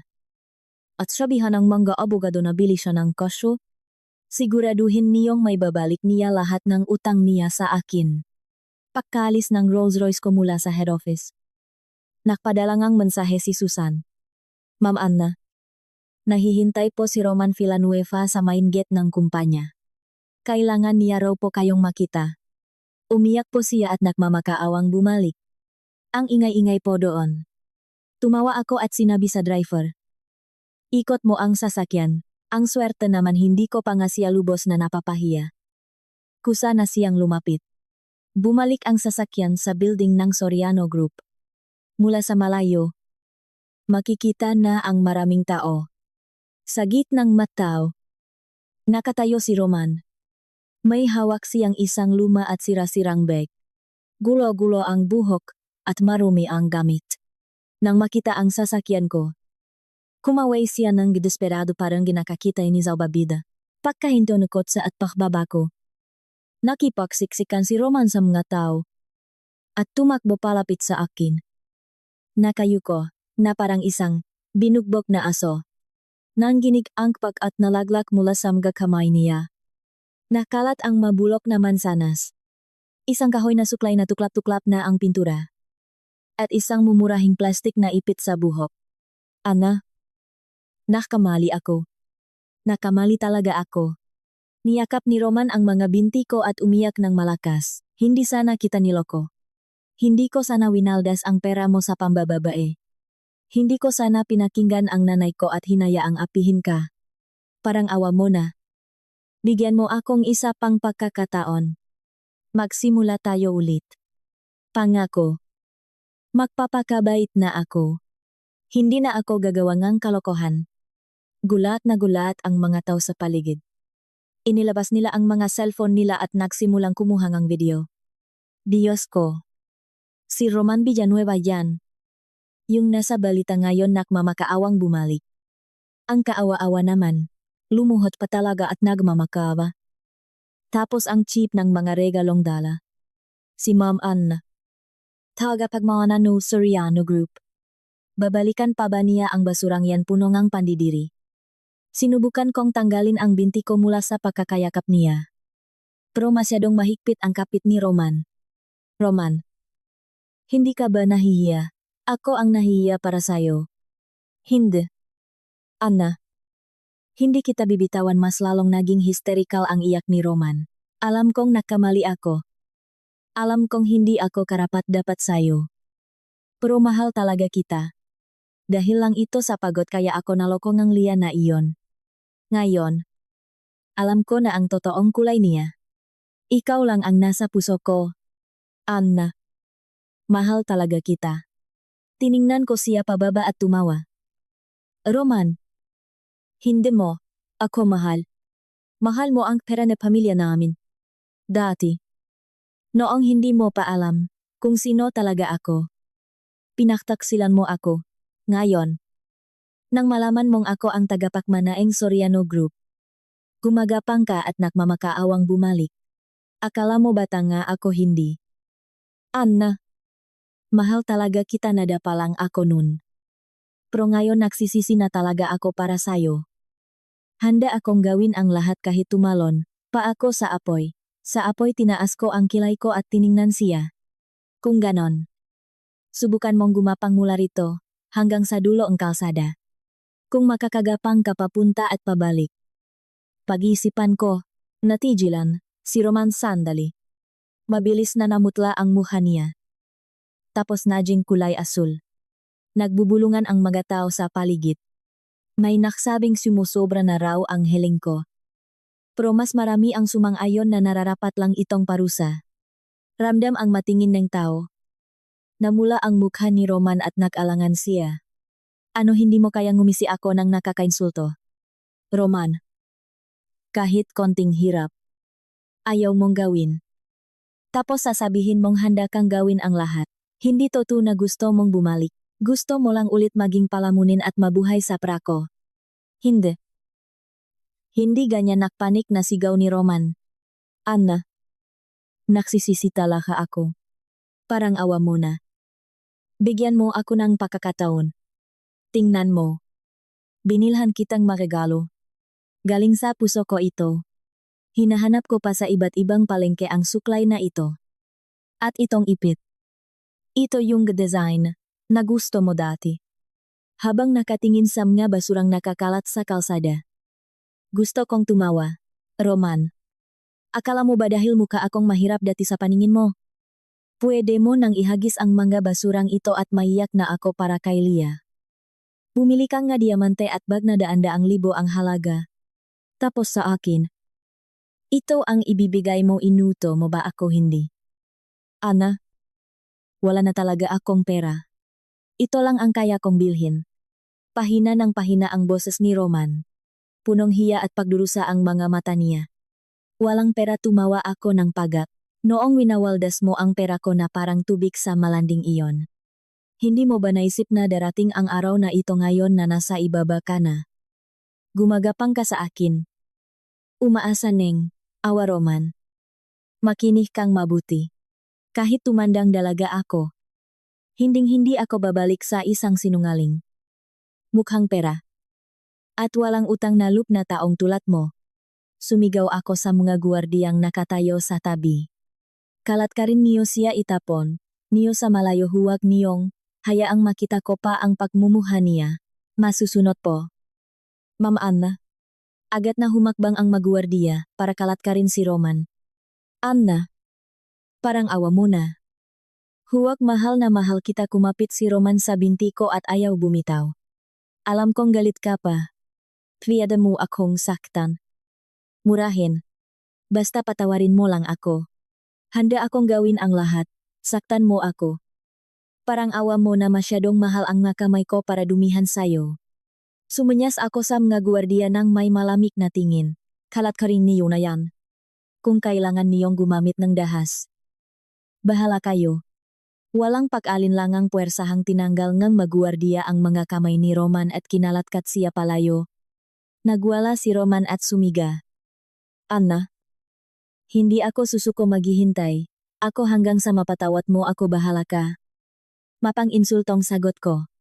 Kahit mahintay ka pa habang buhay. Hindi kita mapapatawat. At guard. Itapon niyo ang mabasurang yan sa basurahan. Nakakasirang paningin. Kinalatkat na nga guardia si Roman sa gilid na kalsada. Pinulot ang mga bulog na mansanas at plastik na ipit. At inihagis sa malapit na basurahan.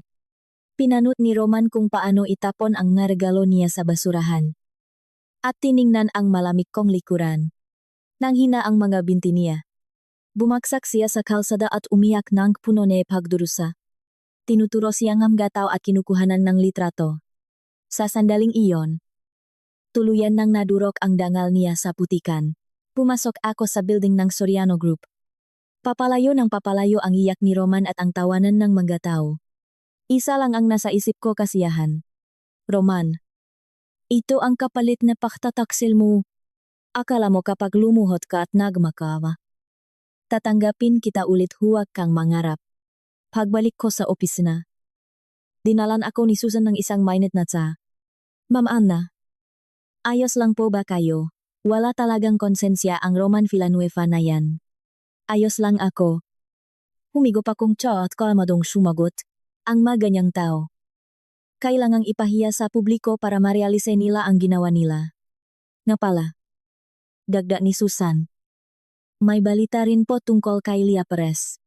Sinubukan daw po niyang isangla ang tie clip na kinuha niya kay Roman. Pagkapala ito, 30,000 lang ang ibinigay sa kanya.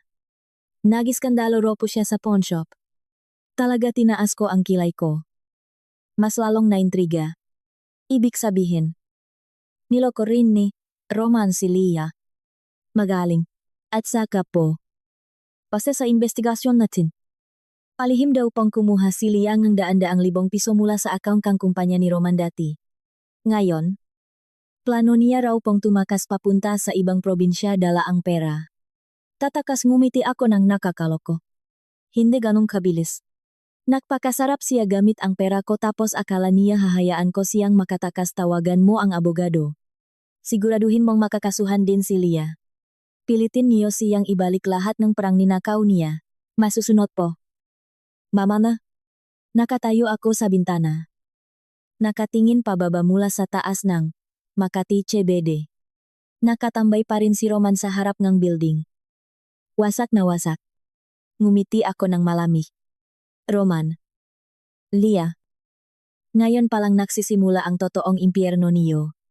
Hindi pa tapos ang pahihiganti ko. Ipapadama ko sa inyo hanggang sa buto na ang pagtataksil sa akin ang pinakamaling desisyon sa buhay niyo. Sa sandaling iyon, tumunog ang telepono. Isang unknown number. Nag-alangan ako ng ilang segundo bago sumagot. Magandang araw, Direktor Soriano. Ako si Tristan Montemayor ng Montemayor Holdings. Isang malalim at malamig na boses ang narinig ko sa kabilang linya. Napanood ko ang press conference mo ngayon. Nakakabilib ang tapang at desisyon mo. Kung papayag ka, gusto sana kitang yayain mag-dinner. Tristan Montemayor. Medyo nagulat ako.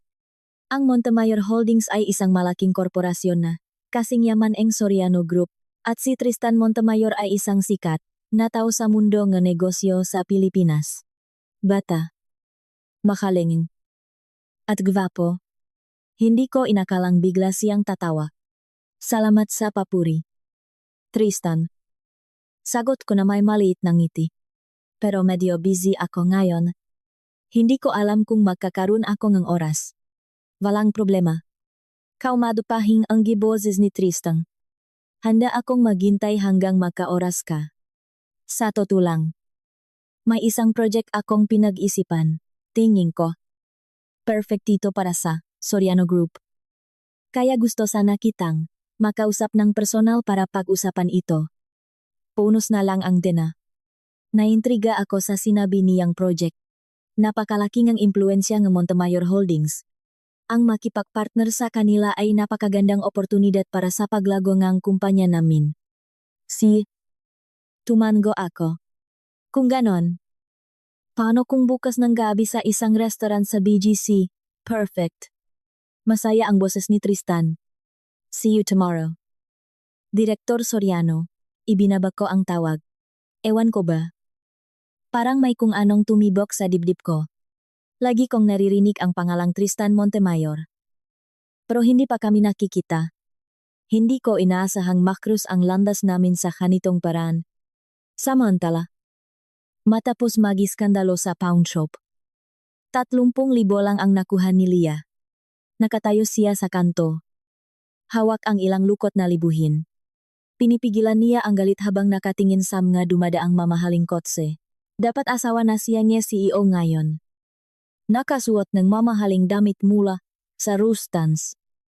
At nakatira sa Forbes Park. Pero ngayon, kailangan niyang isipin kung saan siya kukuha ng pambili ng pagkain bukas. Lahat ng ito dahil sa manlolo kong si Roman Villanueva. Nangitinggit ang mga ngipin ni Lia. Sa sandaling iyon, naalala niya ang makaduda-dudang bank transfers na nakita niya noon nang inaayos niya ang madokumento ni Roman. Nakasulat doon na project expenses. Pero napunta sa personal accounts ni Roman ang pera. Naisip niya agad na nag-embezzle o nangungulimbat ng pera si Roman. Isang masamang ideya ang pumasok sa isip niya. Dahil pinahirapan siya ni Roman, hindi niya ito palalampasin. Ibubunyak niya ang mga ebidensyang ito para tuluyang sirain si Roman. Bumalik agad si Lia sa mumurahing motel niya sa Pasay. Hinanap niya ang USB flash drive na palihim niyang kinopya nun. Nandun lahat ng kadudadudang transfers, financial reports, at mga pekeng kontrata na ginawa ni Roman. Dala ang flash drive. Pumunta si Lia sa opisina ng isa sa pinakamalaking media network sa Pilipinas. May mahalaga akong impormasyon. Nangungulimbat ng pera si Roman Villanueva. May ebidensya ako nang marinig ang panggalang Roman Villanueva. Nainingning ang mamaita na mga reporters. Siya ang pinaka-viral na tao ngayon. Inilabas agad ng mga reporters ang mga voice recorders nila. Inihagis ni Lia ang flash drive sa mesa at nagsimulang makwento ng may galit. Nandiyan, lahat ng ebidensya. Ninakaw ni Roman Villanueva ang milyon-milyong investment ni Ana Soriano at inilipat sa personal account niya gamit ang perang iyon. Binilhan niya, ako nga regalo at nagpunta kami sa Maldives. Walang kwenta ang kumpanya niya, chinek ng mga reporters ang laman ng flash drive at na-realize nilang isa itong malaking pasabog. In interview, nila si Lia at kinuhanan ng litrato ang mga ebidensya. Wala pang 2 oras. Lumabas na ang balita na may headline na iskandalo ni Roman Villanueva matapos mahuling ng babae. Napatunayan ring nagnakaw ngang milyon-milyon naging laman ito ngang lahat ng balita sa Pilipinas. Habang nangyayari ito, nakaupo si Roman sa isang mumurahing tsarinderya sa tabi ng kalsada. Kumakain siya ng instant noodles at umiinom ng kape mula sa plastic cup. Sa puso niya, umasa pa rin siyang makbabaho ang isip ni Ana Soriano. Sa sandaling iyon, may isang dumadaan na nakakilala sa kanya at sumigaw. Huy! Tingnan niyo si Roman Villanueva, yan yung nambabae na nagnakaw pang ang perang ang kumpanya, agad siyang pinalibutan ng nga tao. Tinuturo at kinukuhanan ng video gamit ang mga cellphone. Isa palang basurang nangangaliwa gamit ang pera ang asawa itong lalaking ito, nagnakaw pa ang pera, ipakulong yan. Natakot si Roman at sinubukang tumakas. Pero hinarangan siya ng mga tao kaya hindi siya makagala. Nagsimulang magring ang cellphone niya nang walang tigil. Mga bangko at inutangan. Oy! Roman Villanueva. Kalat na ang balita tungkol sa pagnanakaw mo, ibalik mo agad ang utang mo kundi idedemanda ka namin at ipapapulis. Walang tigil ang mga tawag. Tiningnan ni Roman ang mga balita sa internet at umiling na parang bali. Tinawagan niya si Lia at sumiga. Lia! Ikaw ba ang may gawa nito? Ikaw ba ang nagleak nito? Sa kabilang linya, narinig ang mapang-asar na boses ni Lia. Roman. Ano? Masaya ba? Ako ang nagleak. Bakit mo kasi ako niloko? Mabulok ka sa kulungan at pagbayaran mo ang makasalanan mo habang buhay. Bukas na bukas alis na akong Maynila. Huwag ka nang umasang mahahanap mo pa ako. Ibinaba ni Lia ang tawag at binlock ang number niya. Nanigas si Roman parang estatwa. Nahirapan siyang makawala sa mga tao at tumakbo ng parang bali. Tumakbo siya hanggang sa makarating sa isang madilim na eskinita. Sumandal siya sa pader. Hingal na hingal. Maruming south. Gulo-gulang buhok. Napakakaawa nga hitsura niya. Sa wakas, kumuho na ang lahat na pag-asa niya. Napaluhot siya.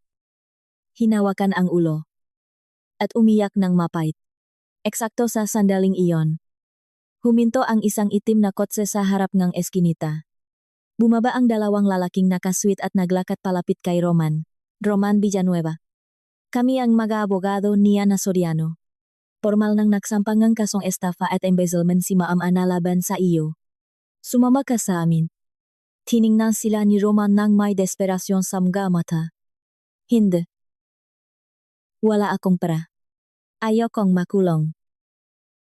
Hindi tayo ang magdedesisyon niyan. Kundi ang korte. Malamig na sagot ni Ot. Kiko. Naka-freeze na ang lahat ng assets mo. Ang damit na suot mo. At lahat ng gamit mo. Kukumpiskahin para ibayad sa utang mo. Kinaladkad, mega abogado, si Roman papasok sa kotse. Narealize niyang sa pagkakataong ito. Tapos na talaga ang lahat. Huminto ang kotse sa harap ng building ng Soriano Group. At kinaladkad siya papunta sa opisina ko. Pagkabukas ng pinto, nakita niya akong nakaupo sa mesa. Nanginginig ang boses niya. Anna. Sandali. Sinubukan niyang lumapit. Pero pinihilan siya, NHM niya abogado. Nag-angat ako ngang tingin at tinitigan siya ng walang kahit anong awa. Roman. Nakita ulit tayo. Hindi ko inakalang ganito kabilis kang babaksak sa pinakailalim. Anna. Nakamali ako. Nakamali talaga ako, umiyak ng malakas si Roman. Pagnanakaw. Pambababay. Kasalanan ko lahat. Parang awa mo na. Bigyan mo ako ang kahit isang pagkakataon. Handa akong pagbayaran ito habang buhay. Pagkakataon tumawa ako ng paga. Binigyan kita na maraming pagkakataon. Pero sinayang mo lahat. Roman. Kailangan mong pagbayaran sa batas ang makasalanan mo. Ngayon. Huli na ang lahat para gumawa ng paraan. Ang nahihintay na lang sayo ay ang malamig na rehas ng kulungan. Sa huli. Patuloy na umiyak at sumigaw si Roman. Anna. Parang awa mo na. Patawarin mo ako habang kinakalatkat siya palabas ng opisina. Nakatayo ako sa bintana at pinapanood siyang isakay sa police car at dalhin palayo. Tinawagan ko ang papa ko para ibalita ang nangyari. Sinuportahan niya ako. Sinabing nararapat lang na maparusahan ang ganyang basurang tao. Unti-anting bumalik sa normal ang lahat. Kinabukasan matapos arestuhin si Roman. May narinig akong ingay sa labas ng mansyon. May inalalayan ang magwardiya papasok. Si Aling Rosa. Sa loob lang ang ilang araw na hindi kami nakita. Nagbago na ang hitsura niya. Nawala ang pagiging palengkra niya. At napalitan ng punit-punit na damit at isang basak na mangkok sa kamay. Mukha talaga siyang pulubi. Anna. Anna. Anak? Nang makita ako ni Aling Rosa, agad siyang napaluhot, nalaglag ang mangkok niya. At gumulong ang isang piraso ng nilagang kamote. Maawa ka sa matanda. Bigyan mo ako ng konting pera. Nagugutom na ako. Nasa kulungan na si Roman. Wala na akong ibang maasahan. Kahit pinipilit niyang umiyak. Malikot pa rin ang mga mata niya sa mga mamahaling gamit sa sala ko. Sumandal ako sa sofa at tiningnan siya pababa. Aling Rosa. Ngayon pupunta kayo dito para mamalimos sa akin. Dati. Noong inaapi niyo ako. Hindi niyo yata naisip na darating ang araw na ito. Anna. Nakamali ako. Nawala lang ako sa sarili ko. Sobrang babangang yuko ni Aling Rosa. Hanggang sa pumula ang nunya kakahampas sa sahig. Parang awa mo na. Maawa ka sa matanda. Bigyan mo ako ng pambiling ng pakain. Kapag nakalabas na si Roman. Babawi kami sayo. Babawi, tumawa ako. Hindi makapaniwala. Paano niyo ibabalik ang anak kong hindi naisilang o paano niyo babayaran ang mga utang niyo sa akin? Aling Rosa. Ang pagpapaawa niyo ngayon ay hindi makakapagpalambot ng puso ko. Inutusan ko ang magwardiya na ilabas ang makatirang pakain kahapon mula sa kusina. Agad na nagdala ang magwardiya ng isang palanggana na may panis na kanin, maasim na sabaw, at magabutong manok. Tiningnan ito ni Aling Rosa. At biglang nagiba ang mukha niya. Sumigaw siya. Anna Soriano. Bakit mo ako binibigyan ng ganitong pakain? Pakain ba ito ng tao? Pakain yan na bagay sa status niyo? Malamig na sagot ko. Aling Rosa. Pulubi na kayo ngayon. Dapat nga magpasalamat pa kayo na pinapakain kayo. Tapos iniisip niyo paring nanay kayo ang CEO panis na pakain yan. Yan na ang huling awa ko sa inyo. Nagalit si Aling Rosa, at itinulak ang palanggana. Kaya nakalat ang pakain sa sahig. Hindi ko kakainin ang basurang ito, bigyan mo ako ng karne. Ista. At pera mayaman ka naman, barya lang sayo ang milyon-milyon. Ilabas mo ngayon din. Kundi hihiga ako at magpapagulong-gulong sa harap ngang bahay mo, ipaksisigawan ko sa lahat na pinabayaan mo ang biyenan mo, biyenan. Ngumisi ako. Formal na kaming hiwalay ni Roman. Hindi ko na kayo biyenan. Wala akong obligasyong buhayin kayo. Kung mag-iiskandalo pa kayo rito, sisiguraduhin kong makakakain kayo ng rasyon sa kulungan. Sa katabing salda nege anak niyo. Mahanda na kayo. Nang marinig ang bantang ito, natakot si Aling Rosa. Hindi na siya naglakas loob na sumiga at nagsimula ulit umiyak at magmakaawa. Pero hinding-hindi ko makakalimutan ang araw na nawala ang anak ko. At ang araw na ninakaw niya ang magamit ng nanay ko para sa kabit ng anak niya. Inutusan ko ang magwardiya na palayasin siya sa gate. Patuloy na nahmura si Aling Rosa habang kinakalatkat siya. Pero hindi man lang ako natinak. Habang nakatingin sa kaawa-awa niyang likuran, nakaramdam lang ako ng matinding kasiyahan. Sa sandaling iyon, tumawag ang abogado. Sobrang tibay ngang ebidensya sa pagnanakaw ni Roman. At malapit na ang hearing sa korte. Ang maliit na bahay ni Aling Rosa sa probinsya ay kukumpiskahin din at isusubasta para mabayaran ang mga utang niya sa akin. Naging masaya ako at hiniling na makuha ni Roman ang nararapat na parusa. 1 linggo ang lumipas. Ginanap ang paglilitis kay Roman. Dumalo ako, suot ang isang eleganteng puting suit. Puno ng reporters sa labas ng korte. Isang maikling linya lang ang sinabi ko, mananaig ang hustisya. Sa loob na korte. Nakaupo si Roman sa siliang nasasaktal. Suot ang damit preso. Mukha siyang pagod na pagod. Maya-maya, pumasok si Aling Rosa. Suot ang mga punit-punit na damit. At historikal na isinisigaw ang pangalan ng anak niya. Bago siya pinalabas nega a Megapolis. Naging mayos ang paglilitis. Inilatak ng nga abogado ko ang nga matitibay na ebidensya ng pagnanakaw ni Roman. Nakatungo lang siya. Walang masabi para ipagtanggol ang sarili. Humingi ang piskal ang 15 taong pagkakakulong sa maximum security prison. Umiyak si Roman at humingi ng tawad sa akin. Sinabi niyang nakamali siya. Pero nanatiling kasing lamig ng yelo ang puso ko. Sa huli, nagbabanghato lang judge. Ang nasasakdal na si Roman Villanueva ay napatunayang nakasala sa kasong estafa at embezzlement. Hinatulan siyang 15 taong pagkakakulong sa bilibid. Umiyak si Roman at nagwala. Hindi matanggap ang hatol habang kinakalatkat siya palabas. Bumaksak si Aling Rosa sa sahig. Humahagulgol ng malakas. At sa huli ay kinolad ka din palabas ng mga pulis. Nang makita ko ang malungkot na katapusan nilang dalawa.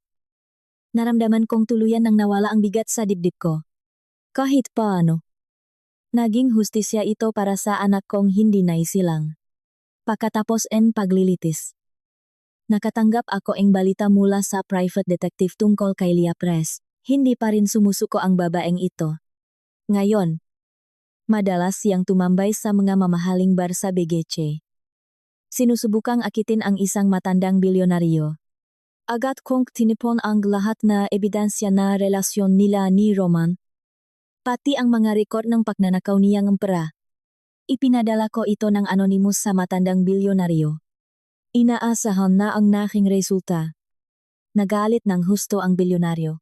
Walang awan niyang pinalayas si Lia. Binawi lahat ng mamahaling gamit na binili niya para dito. At itinapon siya sa kalsada. Hindi pa natatapos ang malas niya. Nahanap siya ng MA, Loan Sharks kung saan siya nangutang dati. Binukbok siya ng matindi. Sinisingil ang milyon-milyong pisong utang. Sa huli, Nawala ang lahat kay Lia Perez at naging pulubi na lang sa mga kalsada ng Maynila. Isang gabi. Dumaan ang kotse ko sa kalsada, kung saan siya madalas mamalimos. Ang babaeng dati ay suot puro luxury brands. Ngayon, ay nakasuot ang maruruming basahan. Gumagapang sa kalsada ngang Makati Avenue. Namamalimos ng bariyasam na dumadaan. Nang makita niya ako, natakot siya at nagsimulang magmakawa. Pero nilakpasan ko lang siya na may malamig na tingin. Lahat nega pagdurusa mo gayon ay sarili mong karma. Bulong ko. Pagkatapos ang lahat ng pahihiganting ito, isang bagong liwanag ang dumating sa buhay ko. Si Tristan Montemayor, ang CEO ng Montemayor Holdings. Mainit niyang pinahilom ang malumang sugat ko. At nawi ang relasyon namin sa pagmamahalan. Kasama siya. Naging number 1. Ang Soriano Group sa industriya. Sa huli, sa harap ng maraming tao, nagpropose sa akin si Tristan. Umiyak ako at pumayag. Pagkatapos noon, bumuo kami ng isang masayang pamilya. 15 taon ang lumipas. Sa araw na nakalaya si Roman Villanueva mula sa kulungan, pinuntahan namin siyang asawa kong si Tristan. 15 taon sa bilibid ang nagpabago sa lalaking dating mayabang na negosyante, na ngayon ay isa ng payat at mahinang matanda. Nang makita niya kaming masayang nakatayo ng makasama, nawalan siyang nasabi sa gulat at nakaramdam ng matinding awa sa sarili. Malamig kong ipinaalala sa kanya na ang nanay niyang si Aling Rosa ay namatay ng nag-iisa dahil sa sakit. At sila naman ay nakumfine sa isang mental hospital sa loob ng kulungan. Siguradong alam niya na ang mga ito. Pero ang marinig ito mismo mula sa akin ang naging huling suntok sa kanya. Narealise niyang nawala ang lahat sa kanya dahil sa sarili niyang mga kasalanan. Lumuhod siya at nagmakaawa ng tawad. Pero ngumiti lang ako ng malamig. Roman, ang pinakamalaking parusa sayo ay ang patuloy na mabuhay ng ganito. At habang buhay na panurin kung gaano ako kasaya. Nang umanda, palayo ang Rolls Royce namin. Nakita ko sa rearview mirror, si Roman, puno na desperasyon. Inihahampas niya ang ulo niya sa pader ng kulungan. Natapos ang buhay niya sa impyernong siya mismo ang gumawa.